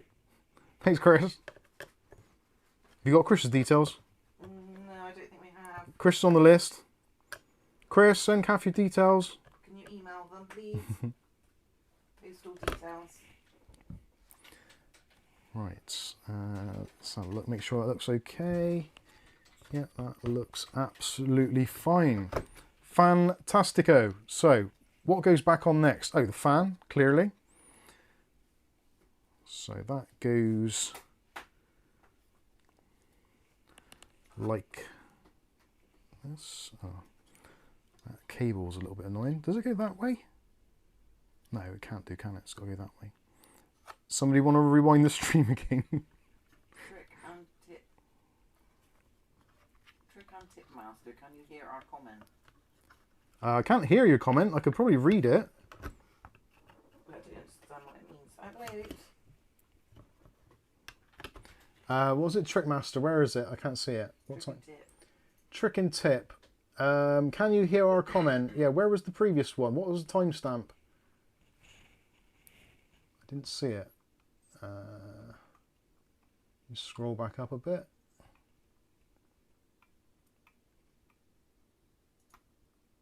I'm scrolling back up. I cannot see a previous comment, trick and tip. So if you want to put your comment in there now, that would be good. John David Sullivan, can you read my audio message? No, I can't see an audio message. Where's an audio message?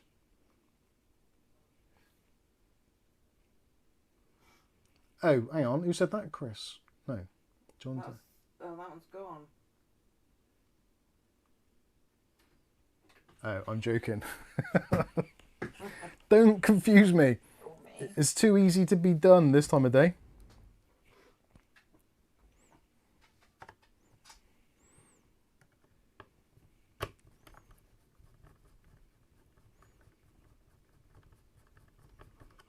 Well, that seems to be just spinning around and around, so that's clearly not worked.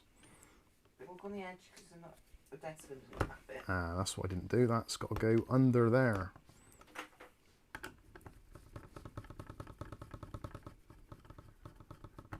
And that's not tightening up either. What is going on? Okay. Should we distract from that and give away some? Yeah, distract them, Kath, while I'm doing this. And, oh,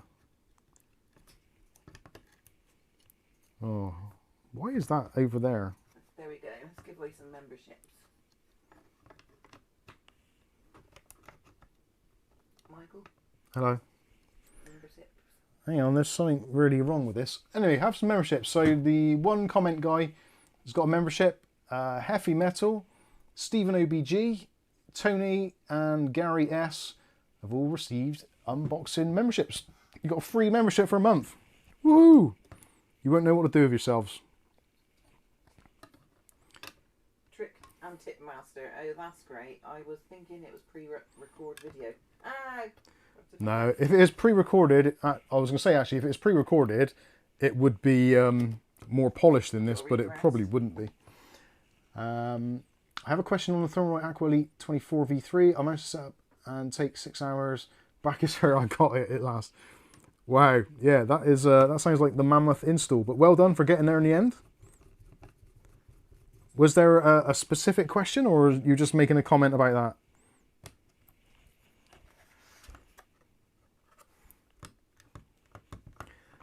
This doesn't feel very right. Chris asks, have you been using this mini PC for anything? I've been using it for basically propping up power supplies under my desk.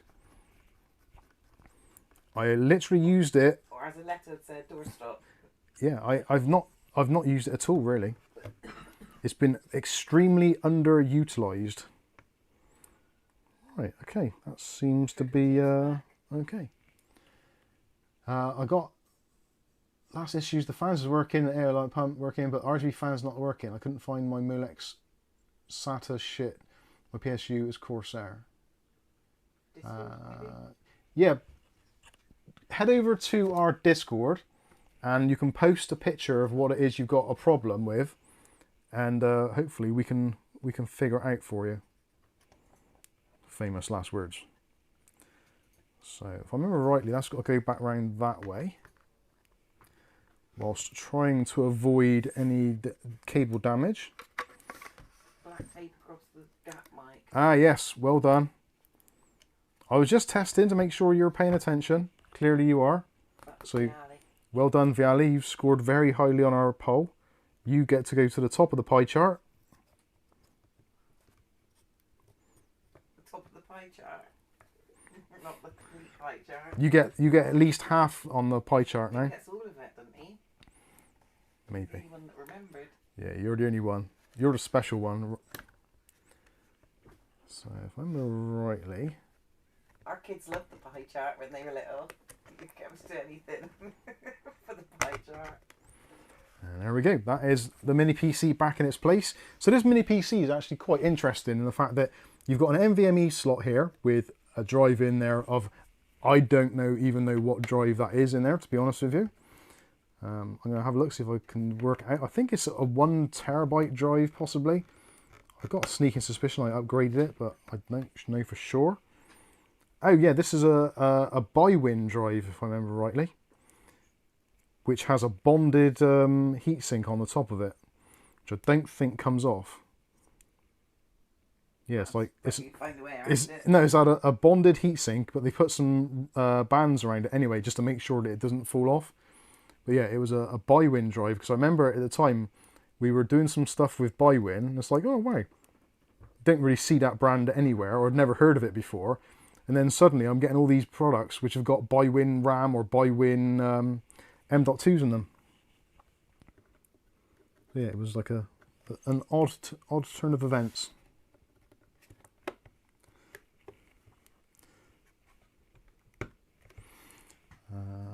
Just looking for the screw, and there is still magnetised on the end.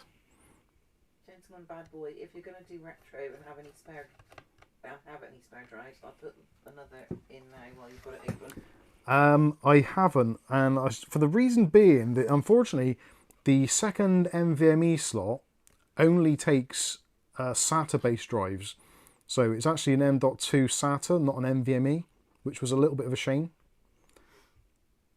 But I think what I'll probably end up doing is having probably an external USB with some games on. I'm not too sure yet. There is actually this SATA plug, or SATA whatever, cable, which can be used. I've got to try and remember which way round this went now. Remember, top tip from Mike, always take photos as you're taking it apart. Yeah, always take photos so you know where it goes. I think if I remember rightly, yeah, that was it. You've got to plug in the power here first for the drive, because you can't actually get access to it after, because this arm fits over the top. Greg, sorry, I had to attend to some more grey hairs from using eBay here in Canada. Dear.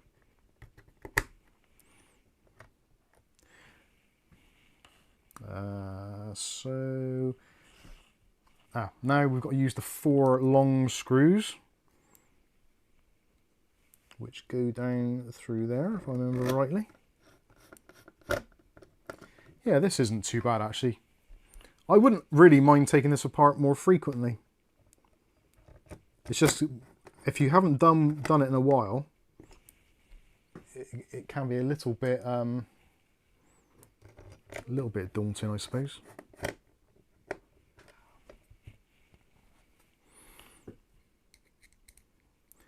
Yeah, so I've got a couple of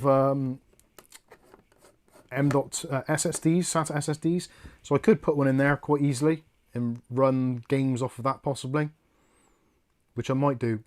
Ideally I want to run Windows, but I want to run some sort of emulation over the top of Windows, if that makes sense. And that's what was making the noise when it was vibrating earlier. And that goes round that way. Trick and tip, by the way, are you still using that Thermalright Aqua Elite cooler? Yes, I've got it in my video editing PC. Trick and Tip Master, yes. I've got the 360 version of the Thermalright Aqua Elite V3 in my video editing PC, and it's been fantastic. Do you want a drink? Yeah, go on then. Rasher, today I found my first grey pubic hair. I got really excited, but not as much as the other people in the lift.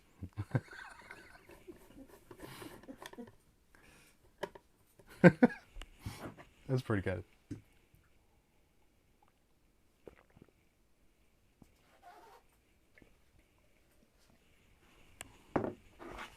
Thank you.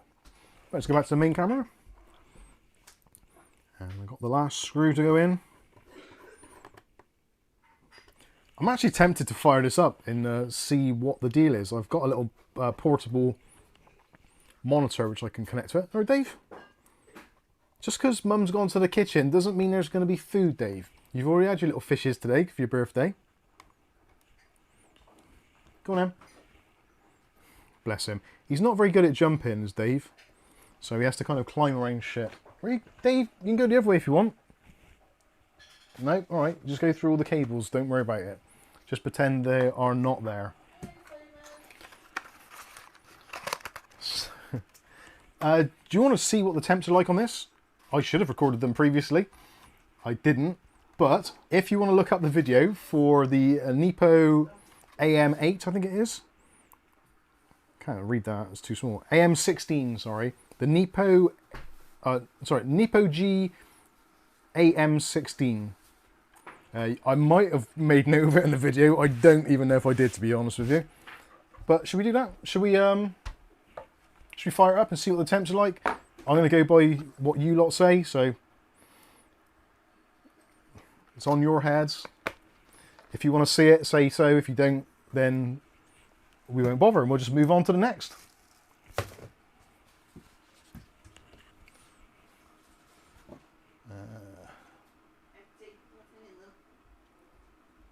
There goes. Oh, thank you, Chris. Nice one. What was that? Another one? Yeah. Got to do that. Chris Hartford. No, it's he sent his details over. Why not go for it? Let's have a look then. Have I actually even got the power supply for this somewhere? It's terrible, isn't it? I don't use this stuff as half as much as I should do. I should have done something with this. I've had this a year almost. I've basically not touched it, which is bad. Shame it's not USB powered actually. That would have made life easier. I'm pretty sure it's got a power brick. I'm tempted to do some sort of giveaway for this PC if I don't use it. Ooh. It's even got all the bits. It's even got an HDMI cable. Blimey. I must have been feeling very generous that day. Well, I got Ashley's as well, thank you. Thank you, Ashley.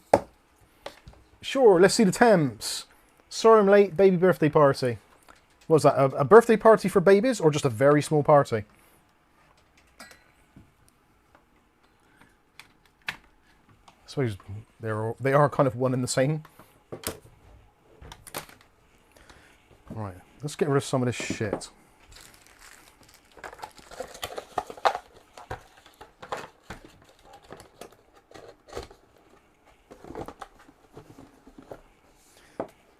Gentleman Bad Boy, I definitely have that. Have it if you don't keep it, and do a giveaway.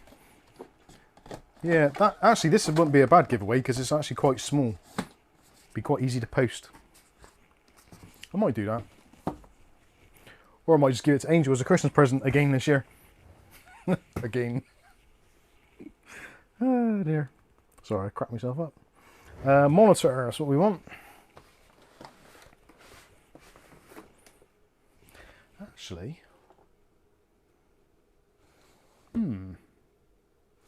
that's an idea. Well done, Michael. I just thought I could possibly actually just pump the feed through to the Elgato, because I've got the Pro version in there at the moment, which has got multiple HDMIs, so I should be able to give you a proper desktop display. Possibly. Although actually I still need a keyboard and mouse, don't I? So that is slightly more problematic. Let me get keyboard and mouse a minute and I'll fire it up and we'll take a bit of a closer look. Oh, I just kicked the bucket. Ah, excuse me, Dave. Hey, Otis.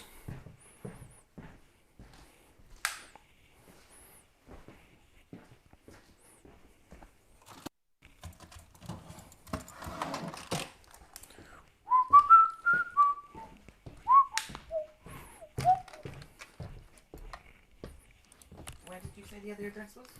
It's on Discord. Okay. You'll forward me that, yeah? I will. Write it along with me down. Get the old trusty Asus Tough Gaming K1 keyboard. Mark Gaines, what mini PC is that? It's the Nippo G AM16. Which we reviewed, it's got to be a year ago. Got to be a year. It might even be longer than that, but I think it's about a year.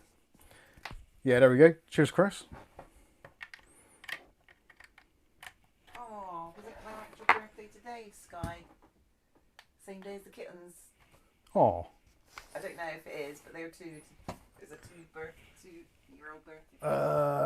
Right, HDMI 3, maybe. Oh, let's add a video capture device. HDMI 3. Sorry, Mark. Mark thought of me when he started the new engine up. Right, can you still hear me? Yes, and I better mute that down a bit, because that might become annoying. And let's add another video capture device. Let's try and add HDMI 2. Oh, come on, let me choose that one.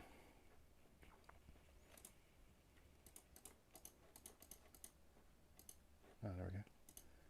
Hello. There. I can just about see that now, I think, hopefully.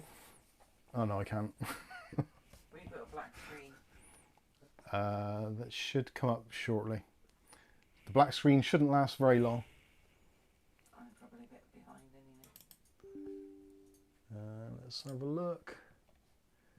This hardware monitor is going to be absolutely tiny.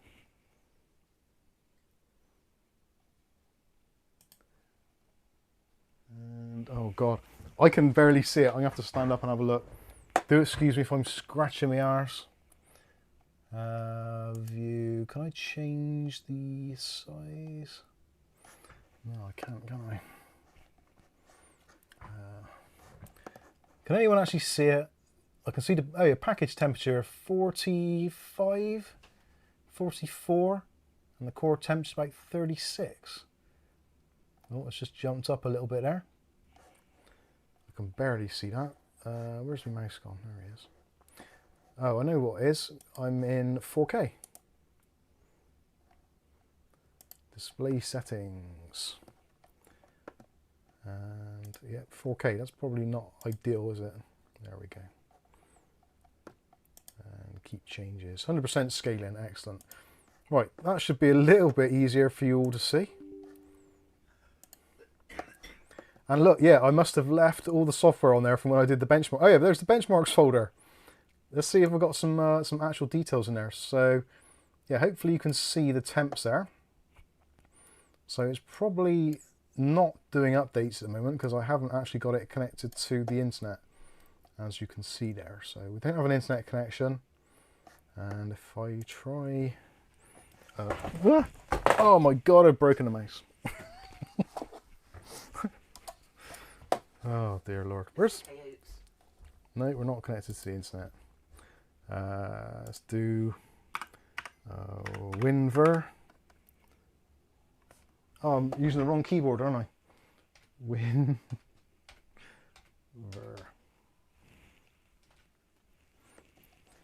So, oh, it's actually not too old. So it's still on 24H2. But that's an older build version.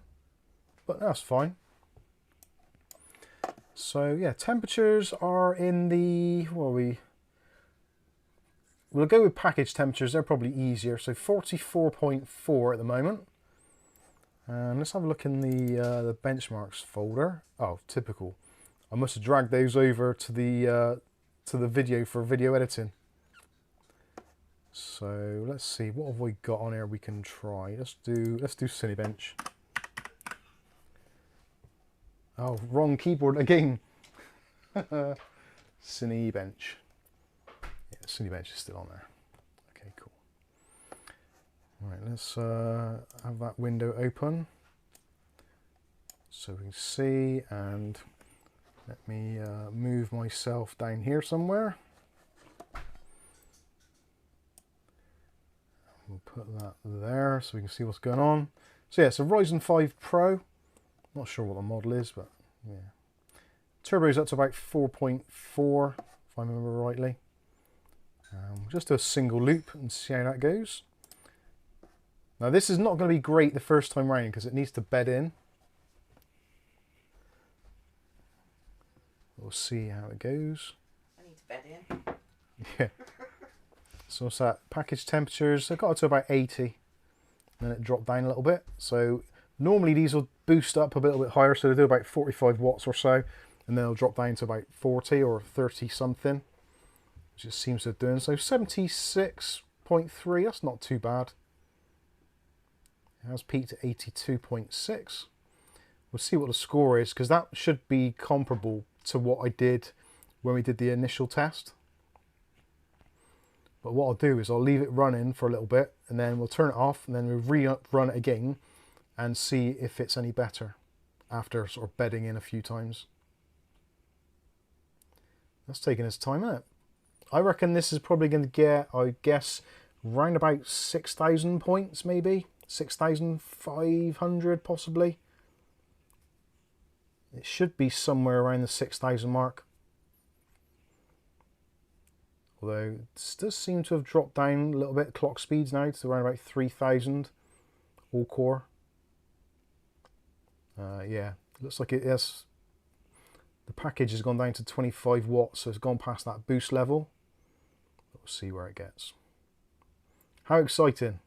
Watching things render on your televisual screen. Let's see, score we're going to get. Oh, that's better than I thought actually. So what's that? 7,880. Is that right? Yeah, so that's weird that it's not a million miles off of a Ryzen 7 1700X. That is weird. Masher was kidnapped by mime artists. They did unspeakable things to him. God, it gets worse, doesn't he? Right, so I'm going to leave that running just for a little while because that's obviously got its temperature now. So go back to the main camera for a bit, and yeah, what we'll do is we'll leave this just idling for a little bit, just to let the goop kind of settle in there. It doesn't actually feel warm, and actually I didn't think to notice if it was noisy. It didn't seem like it was noisy. Doesn't seem very hot. It's pretty cool.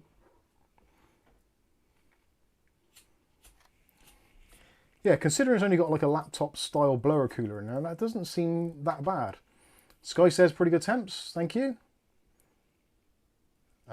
Trick and Tip Master, temperature is good. By the way, is Windows 11 good for gaming? Windows 10 support gone. I don't like Windows 11, feel a bit laggy.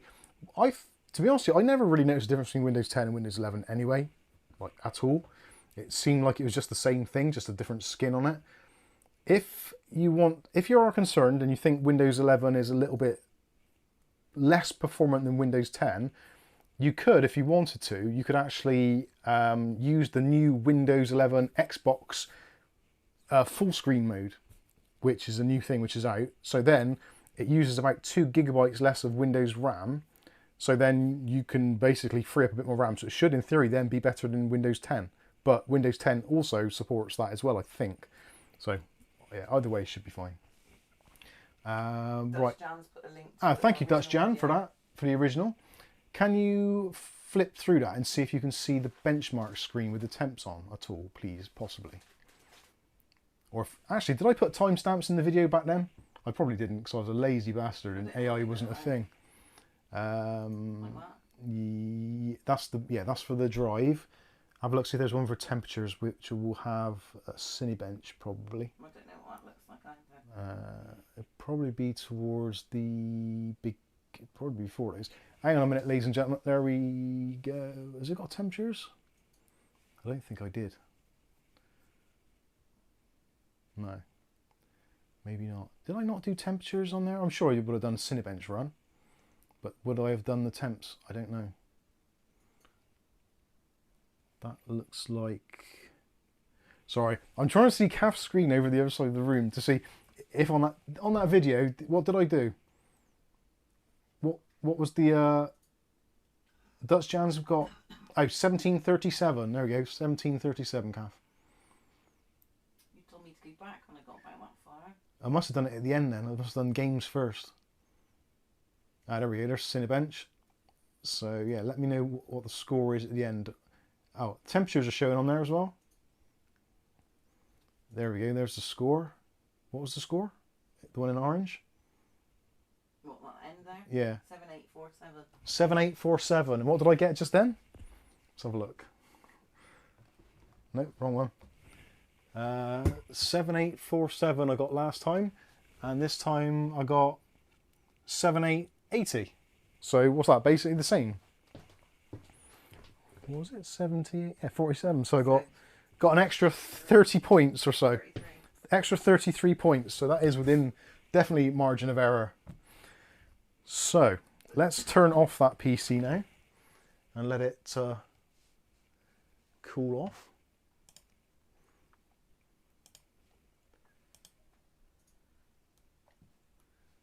Yeah, we'll shut down anyway. So yeah, we'll let that cool down for a little bit. Let's go back to the main camera. So let that cool for, I don't know, a couple of minutes, should be fine. So yeah, it's got basically slightly better score, very infinitesimally less, which could easily be down to the fact that the internet wasn't connected. So it might not have some background tasks running, but it's pretty much the same. So yeah, we'll let it cool down and then we will retest it once the paste has kind of had its chance to spread out and re-solidify or do whatever.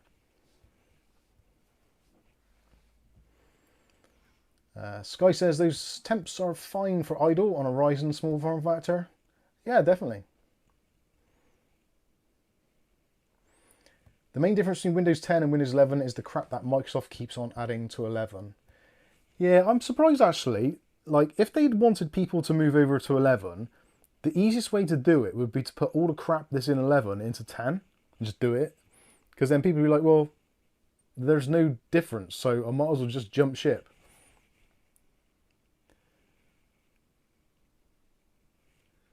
And yeah, Viali says there. For 11 with there if they just did it to 10. That's true. Yeah. So Viali's got 25H2 with the build ending in 6899. It's not really any different. Yeah, I'm on 6899 on that machine, and yeah, I don't really notice any difference at all. it does basically everything that the previous one did. It doesn't seem any different at all.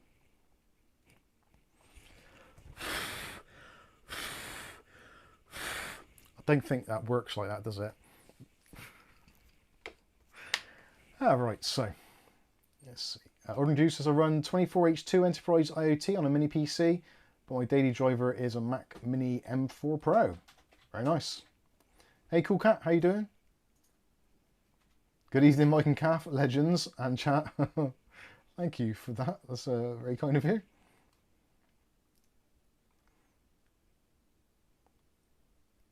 Alessa's running Windows 11. It's fine. I honestly don't mind it at all. There's some quirks, and obviously there are some aspects of it which I've had to kind of slightly either camp up a little bit or there. Like a silver knit. No, it's bloody fur from that little Dave. I've had to kind of camp it up or dramatise it a little bit for the good old views. Like literally for the telemetry and stuff and that, I don't really care. Like whatever, like if Microsoft want to know telemetry about what sort of underpants I buy or what sites I go to, honestly, I don't really give a shit. It doesn't matter, because the thing is, all of us, no matter who we are, we give away that information pretty freely whenever we leave the house or do anything online anyway. Like you go to the supermarket, you get out your Asda card or your Tesco Club card or your Waitrose card or whatever it is, and you pay for it.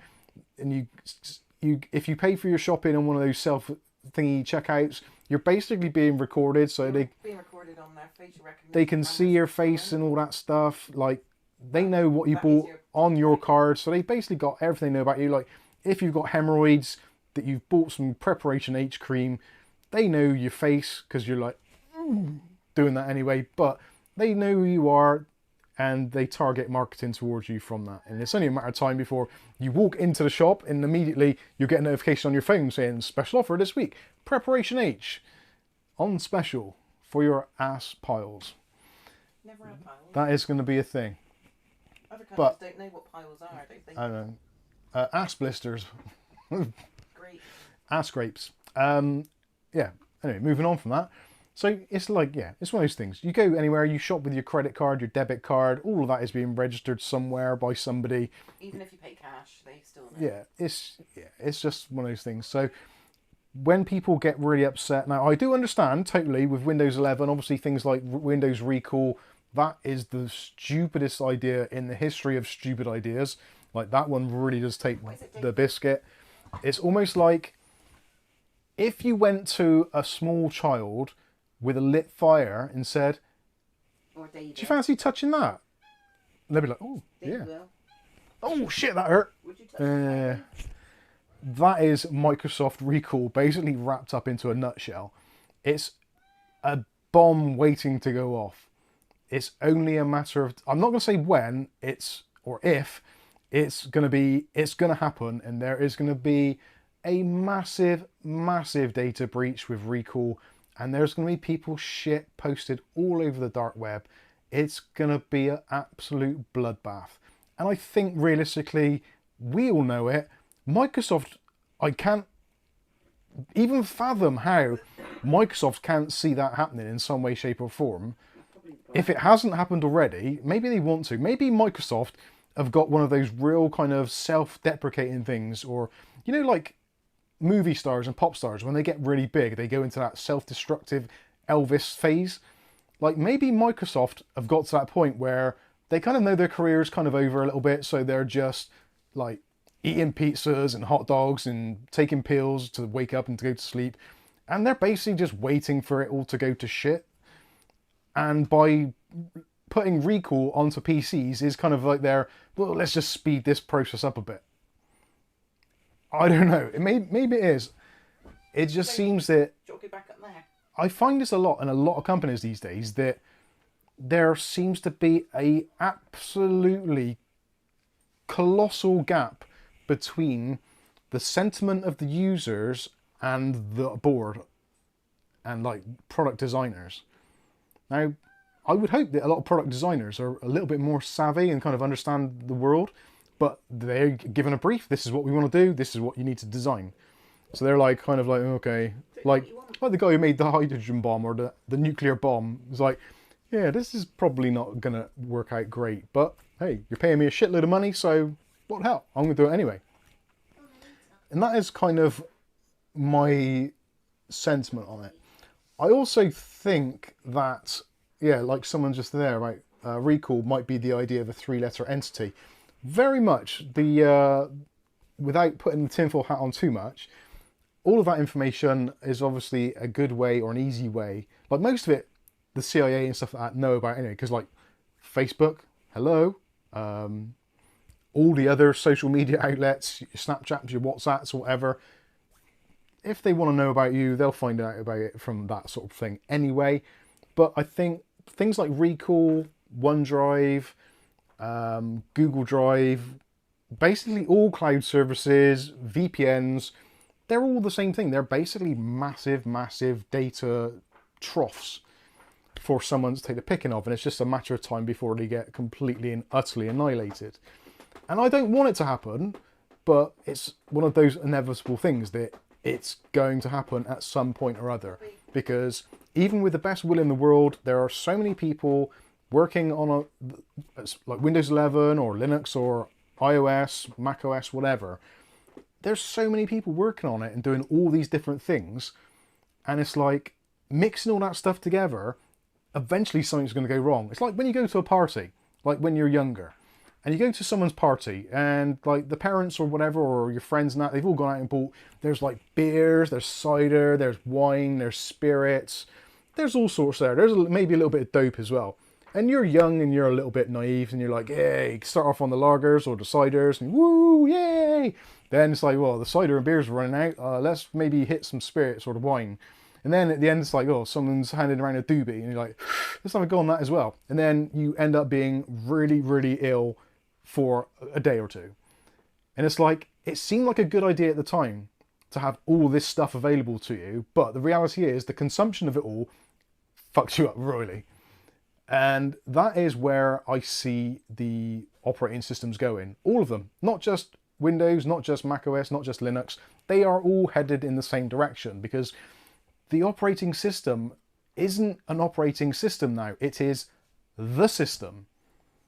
It isn't a case of an operating system. Like it used to be, you'd buy Windows 3.1 or whatever, and then to actually make any actual use of it, you had to install the programs that you wanted to use.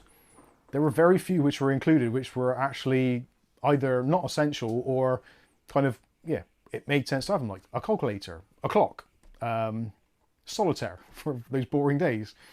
But they made sense. But whereas now you get your Windows operating system and it's got a browser, it's got a games engine, it's got a cloud service, it's got basically anything that you can possibly think of. It's got an app for going online to see people's business profiles, such as LinkedIn. It's got a video editing software. It's got a music editing software. It's got Clipchamp. It's got all this other stuff built in. So it's not an operating system. It is the system. And it's just, the more you add, the more potential parts of failure. Because it only takes one of those subsystems to fail for the whole pack of cards to fall down, which inevitably it will do at some point. So, yeah. Tinfoil hats will never go out of style. No. That's it. It's I don't know. But they are aluminium. Yeah, they're aluminium foil hats now. Can't afford tin. Anyway, hopefully you understand where I'm coming from. And it's just, yeah. Keep it simple. That has always been the answer to pretty much everything which has worked well. If you keep something simple, it's really hard to mess it up. If you have more things put together, there's always going to be one which makes the rest not work. Hey ho. Yeah, their system, not ours. Yeah. Yeah, we are just borrowing it. Windows is a virus with mouse support. I need a t-shirt with that on. Windows is a virus with mouse and keyboard support. Oh dear. Well, that is good. I do like that. Right, I've just fired up the little mini PC, so let's... Letter.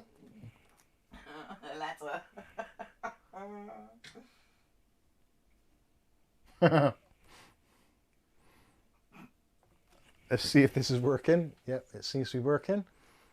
So let's open up the old hardware monitor. Is that still 1080p? Is that still? Can you make out? Yeah, it is, isn't it? So let's have a look. What's our lowest temperature at the moment? I think we've actually gone up a little bit. How many package temperature is? Let's see if it'll settle down a bit. We'll leave it idling very briefly. Maybe it's just because it's booted up. Where's our wattage? Can't see the wattage. Yeah, it's about 3. It should steady out to about 1 or 2 watts when it's idling. Might take a while.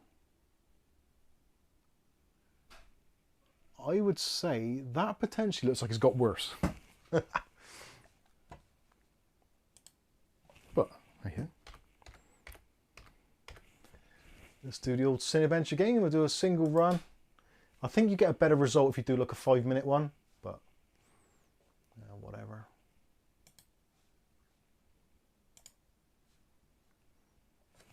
Let's see where we go. So we don't want to go over 82, I think it was last time, for the package. It looks like it might have dropped a little bit already. Doesn't seem to be going over 75, is that? So yeah, I'm pretty sure we had 83 last time. Oh, Dave Aiken's dining room. It is Dave Aiken's dining room as the picture in Cinebench R23. And yeah, as Viali says, it will get better in time as well.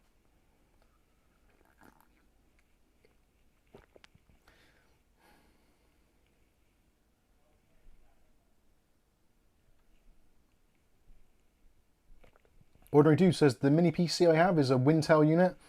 We'll soon be getting another AMD mini PC to run Linux on too. Yeah, weirdly, I think AMD systems generally tend to run Linux better than Intel, from what I can gather, and certainly better than NVIDIA.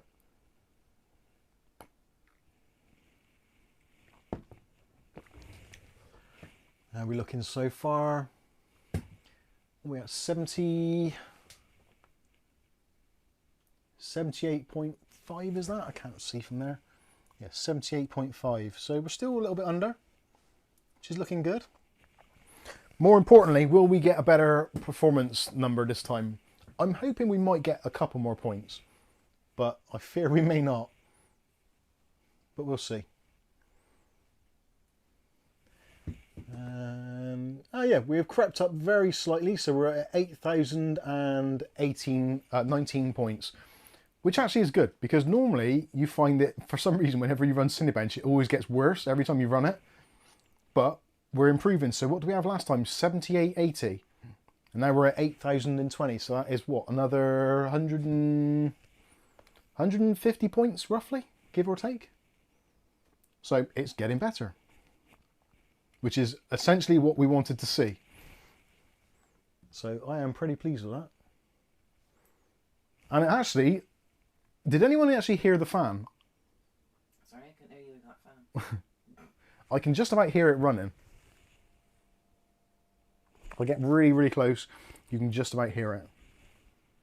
If I get my microphone near it.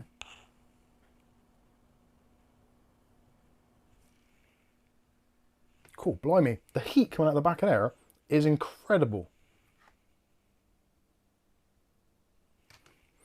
I'm actually tempted to get my thermal probe out and see what the temperature of the heat actually exhausting that is. It won't be an accurate measurement, but it feels really, really warm. And being that our good old friend William Bodie, who hasn't been here for a while, bought us one of these ages ago. Seems only decent to use it, although I can't find this, so I'll use the other one. What are we getting? I'll just put this on the back. That seems to be Ryzen. Ryzen, get it? It's a Ryzen processor. It's actually difficult to measure air temp, but it looks like it's about 35. Well, actually, the top of the PC is about 35. Where's the hottest part? There. No, it doesn't seem that bad. I don't think it's actually going to pick up the air temperature as well as it should do. But it's about 35 degrees C. So it's 23 degrees in the room. So that is what? About 10. BIOS and select performance mode. Go to BIOS and select performance mode. I don't think it's even got one. I can try that. I can't actually remember what the BIOS is like on this thing. I would have thought if there was a performance mode, I would have left it in that mode.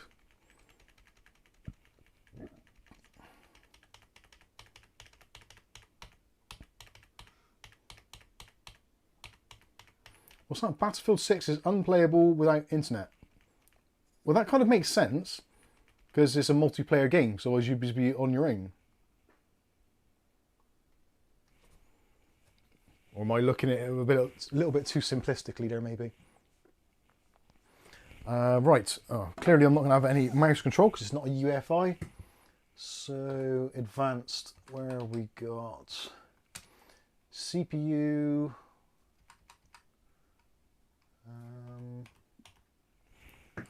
I don't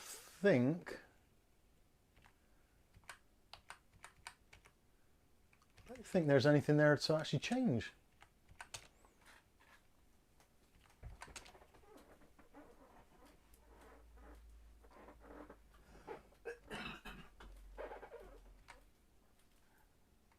No, I don't think there is anything to do.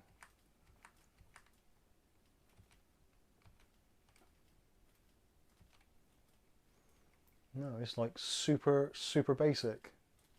Oh yeah, 512 gig bi-win drive.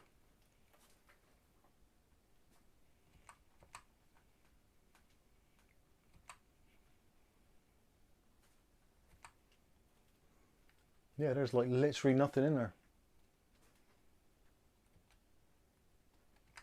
Oh, I see. Is it in CBS?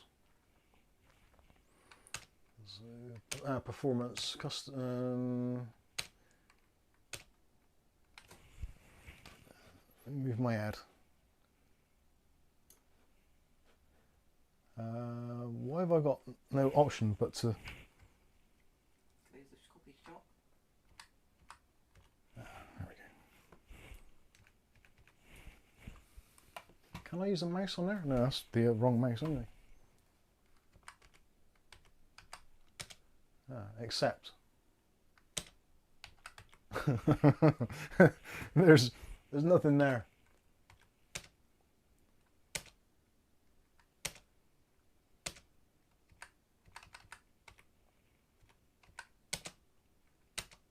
Yeah, so you can accept it, but you can't actually do anything. Core watchdog. Core performance boost is either disabled or auto.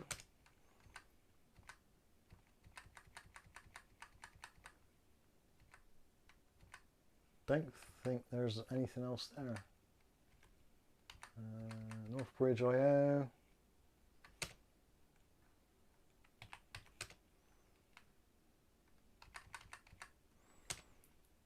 Nothing really you can do there. XFR, what's XFR?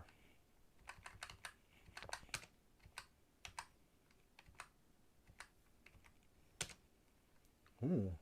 So precision boost. So yeah, could enable precision boost overdrive. That would be about the best. The scaler you could probably change manually, but I don't think I'll bother. So that is basically precision boost overdrive enabled now. So let's try that and see if it's made any difference. Save changes and exit. There we go. Now normally, enabling precision boost overdrive is probably the worst thing you can do on a small form factor device like this. But we'll see. Has anyone else said anything about it in the chat?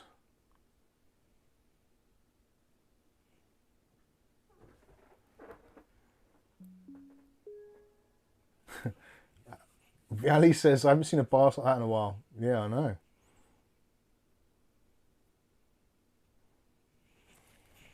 Right, so let's have a look and see if that makes any improvements.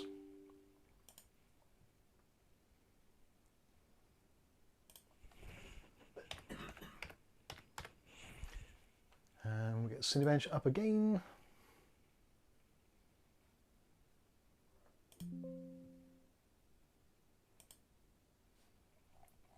And oh yeah, those temps are spiking already. So it's pushing those cores higher already. Or at least it seems to be.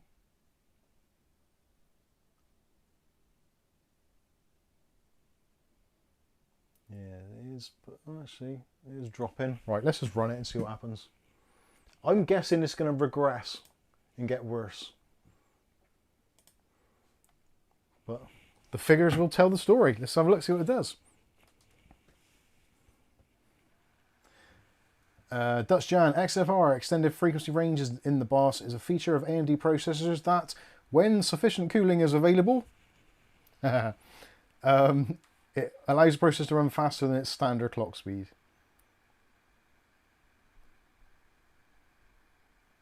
Yeah. Ordinary Dude says, even if you don't get a big improvement in temps, the thermal pad should provide an almost unlimited lifespan compared to traditional paste. Well, that's the way I'm looking at it. It's like a one and done, isn't it? It's actually a nice bit of heat coming out the back of there. The smell of burning plastic. And it must have hit the thermal limit because the fan is just turned off. Oh, actually, no, it's dropped down. So what are we at now? 72 degrees. Or 71.4 on the package. And we didn't get much higher. We got 81.3. So I would say we might get another 200 points out of that if we're lucky. But it may have got too hot and it might have reduced the cores too quickly. So it's a little bit of a waiting game. It would probably feel more snappy in operation with XFR enabled, just for Windows general use, because it'll be trying to boost the clocks a little bit higher on a kind of per core basis. So yeah, it would probably feel a little bit snappier. It's probably not ideal for Cinebench anyway, because obviously it's a mini PC. It's not designed to run Cinebench. Nope, we've regressed back to the original scores, 78-70. So we dropped about 130-ish points, maybe 150 points. So it's a little bit of a trade-off, especially in a smaller device like this, because you don't have the thermal capacity. So what you gain in usability for everyday tasks, you lose for long duration, unfortunately. Anyway, there we go. It's an interesting thing to try though, isn't it? And probably for games and things like that, it would probably be quite beneficial. But I'm pretty happy. Oh God, I've put myself in the wrong place again. Let's put me up over there.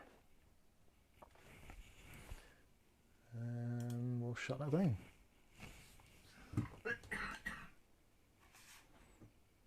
CB says, yep, sorry. No, it's fine. That's what these live streams are all about. We discuss things and we try out things and see what happens, and we find out in real time with all of you what actually happens and where we go. I would see it as an improvement. Although the Cinebench score probably doesn't really suggest that, in terms of, in general, like the usability, like I said previously, the usability in Windows and that kind of more snappy feeling, like, isn't that why we upgrade PCs normally? Just to get a bit more out of them? Now, I suppose at the same time, we probably would be using a little bit more energy. So for, again, a mini PC, it's probably almost a little bit against the grain. You probably don't want to be using XFR. If it's a media center PC and it's just tucked behind the telly and it's doing very, very basic media tasks, then yeah, you probably don't really want to be doing that sort of thing. But I suppose a lot of people use a PC as a multi-use thing, isn't it? It's like You might be gaming on it one day. You might be watching games on it the next. You might be surfing the internet. You might be paying your banking. Ooh, internet banking. Don't get me started on internet, and don't get me started on password protection and 2FA. Yeah, FO. It can 2FA right off. 2FO. I've been having a nightmare. Not on my nightmare, but it's like some things are, I don't know. I think the internet has made life more awkward.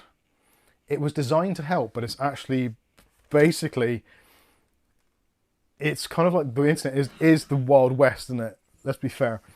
It's a kind of a free-for-all, and for the people that are good law-abiding citizens, the internet is potentially a great place. But unfortunately, it's also full of a lot of people which are not law-abiding citizens, which make it a pain in the ass for everybody else. Like people stealing your passwords or usernames and all that kind of stuff. It's all a little bit shit, isn't it, really? Let's be fair.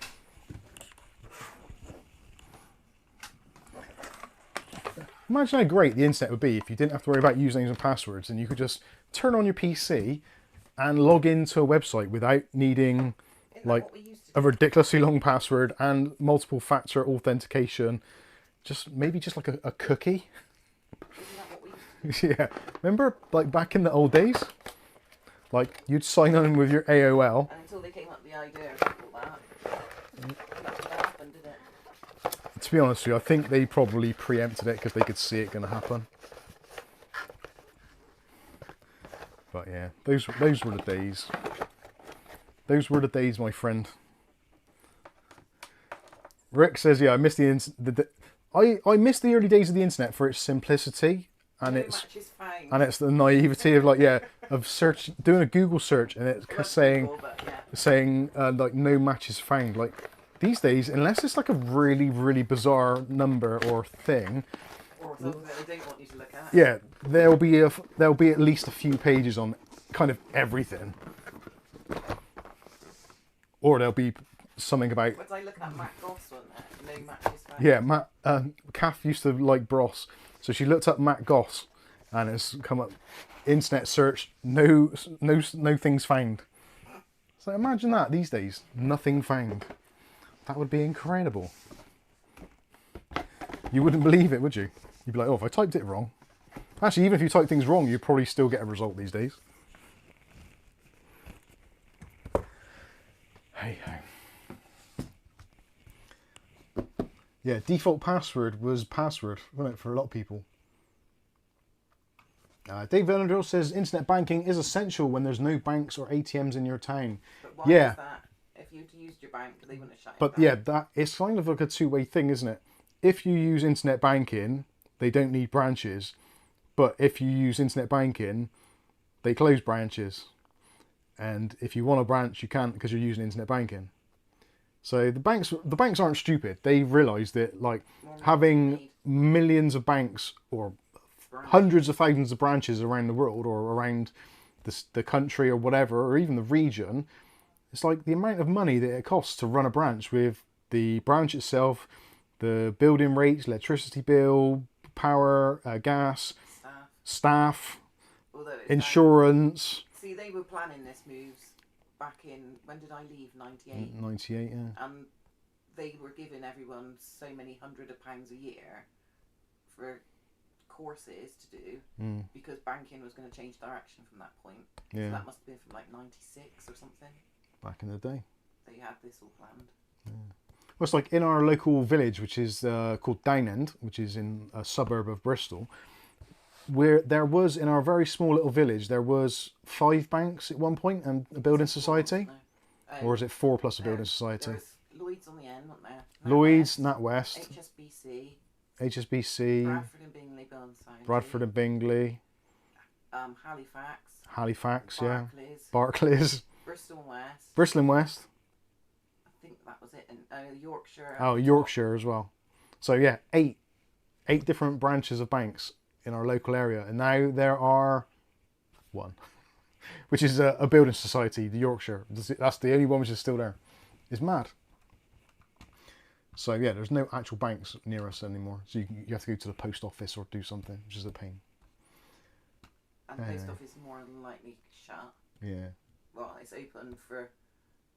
We find this quite a lot. They're open, aren't they, for their shop part, but they're not open for the post office part. Yeah. Yeah, our post office is rubbish. Actually, that is probably a good time to say as well. If for some reason you don't get the items we're supposed to be sending out to you, it's because we've been delayed by our post office. Our local post office branch is... The people are fine, but the branch, the ownership is awful. It's basically a Morrison's that has taken over a small post office and then turned it into a Morrison shop with a post office, but it's very rarely the post office section is actually open. They just have the flap up on the thing saying sorry, closed due to whatever Reason that you think yeah. each day. So you just walk in, you got your bag of bits, and you're like, oh, feck. No option but to shut the post office. Yeah. It's rubbish. And also, expect all the strikes. I think Canada have got them at the moment, haven't they? Yeah. And Royal Mail usually do it around Christmas as well. Yeah, there probably will be some mail strikes here in the UK. They usually pull it out. It's normally a thing. Yeah. And actually, I think the Royal Mail here in the UK, which has just been bought out by another company, they've just been fined like, I think it's 20 million. I can see them getting rid of post. But yeah, it's all going mad. To be honest, soon. Yeah. Anyway, so things to look forward to coming week.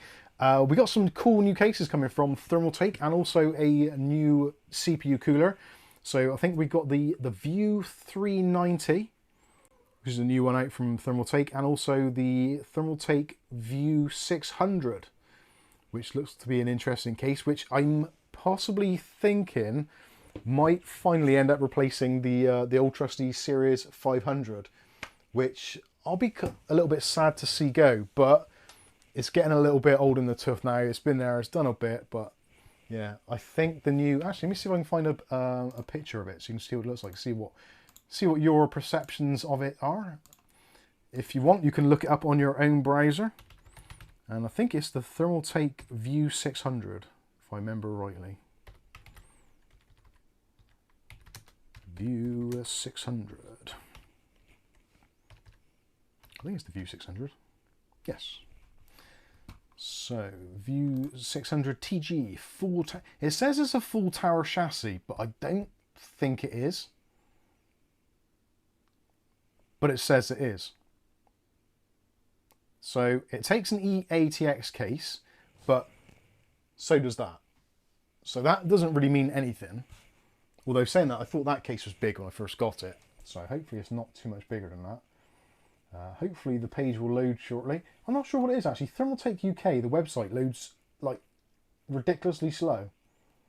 Let's see if the thermaltake.com is any quicker. Yeah, that loads straight away. I don't know why it does that. Right, let's have a look. So you can have a look with me. So there is the View 600 TG full tower chassis. So I don't see what makes that full tower. I think it's a pretty nice looking case. It's a typical fish tank style setup, which I do quite like. It's got some angled edges as well, which are kind of nice. And it looks like it takes a 420 rad in the top. And possibly in the side as well. But it does look like it's got quite a big a gap going on there. But we'll be seeing this very shortly. So the front section has got that kind of, almost like the tower the range, where you've got that sort of hex shape. Yeah, you can get a general idea of it there. A little bit of airflow through on the back. And there's there's the dimensions. Let's get the tape measure and see how much bigger it actually is than what I've got. I'm sure I've done this already, but I think it's actually longer. So in length, we're looking at, what, 5'10", and that is 5'60" maybe. Be good if they put the dimensions in, like, height and width and stuff. So it's 5'60" tall. So yeah, it's a little bit taller. It's about an inch and a half taller than the Series 500. So maybe it won't replace that, but anyway, we've got it coming, so we'll have a look at it, do a build on it, and see what it's all about. So you can put an absolute ton of fans in there. So 3 in the top, 3 in the bottom section there, 3, possibly even 4 in the back, plus another 140 there. So plenty of room. Up to 10 fans, 120 or 140 mils, and support for 360 or 420 rads. Yeah, it's no real surprises. It doesn't really do anything different there, does it? So yeah, that's kind of nice. It is also available in Vas. So you've got it in butter caramel, or as it's otherwise known, yellow. Well, yellow with like a beige background or brown background. You've got future dusk or purple. You've also got mint strawberry. That's gross. I don't like that at all. What's that? The yellow? Yeah. George would like it. That is, yeah, okay. And of course, for normal, regular human beings, you've also got the snow. I think it actually looks nicer in snow than it does in black. I think that's pretty cool. So yeah, that is that's one that's potentially going to be shown on the channel soon. If we look for the 390, is that gonna? I think that should come up. Yeah, we've got the View 390 Air. That is going to be winging its way. I think that is coming also in black as well.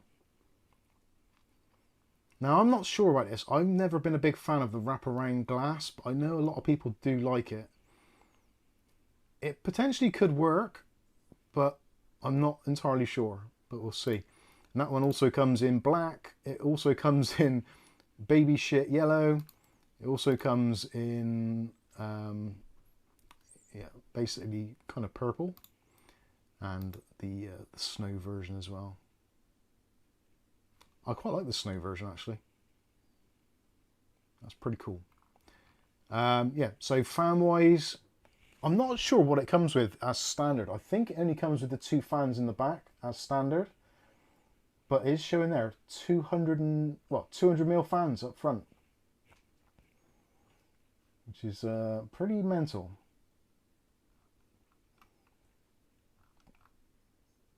Yeah, I'm not sure about the glass. We'll see. We've also got the option for a big display panel at the top there. Big 6-inch display panel, I think it is.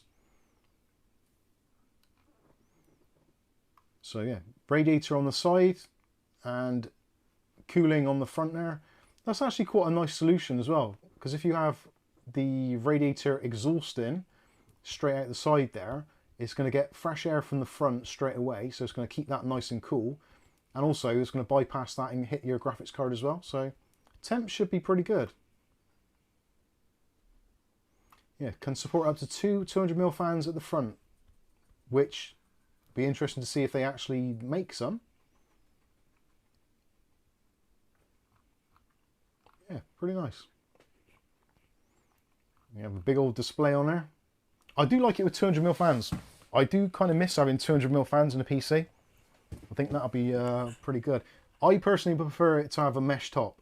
If that had a mesh top, that would be almost perfect. And they've also put, weirdly, the rear I/O, oh sorry, the front panel I/O is like, seems to be at the back. But I guess it has to be because obviously you've got your fans and all that stuff there.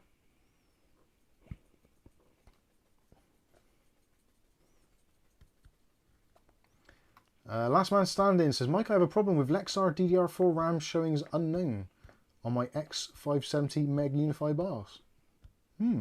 That's weird. Computer works and it's running at XPM. Honestly, I would probably send them an email and see what they suggest. I don't know why it would show as unknown. Is that in the BIOS? Yeah, unknown. Maybe try cleaning up the RAM slots, but if it works, I would probably just ignore it and just pray. Pray that it continues to work that way. So yeah, there's a typical setup. Well, not typical because it's pretty high end. Didn't show the sizes. Quite like that, little fold-out tray in the back. I think this is probably a reworked version of the View 380 XL.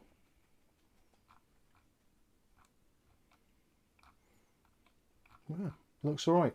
So yeah, we've got those coming, and also there is a new cooler as well, but I cannot for the life of me think of the name of the cooler. I think it's the new Ultra. No, I'm not even going to guess. It's the new one with the kind of more wraparound screen on it, which the thermal taker brought out. So that hopefully that should all be coming this week, Wednesday or Thursday, I believe. So potentially we might be seeing some of those in the stream next week. So if you're interested in new cases, then we might well have them out. We'll see what happens. I think that's. I'd prefer swimming pool yellow. Nice. Yeah,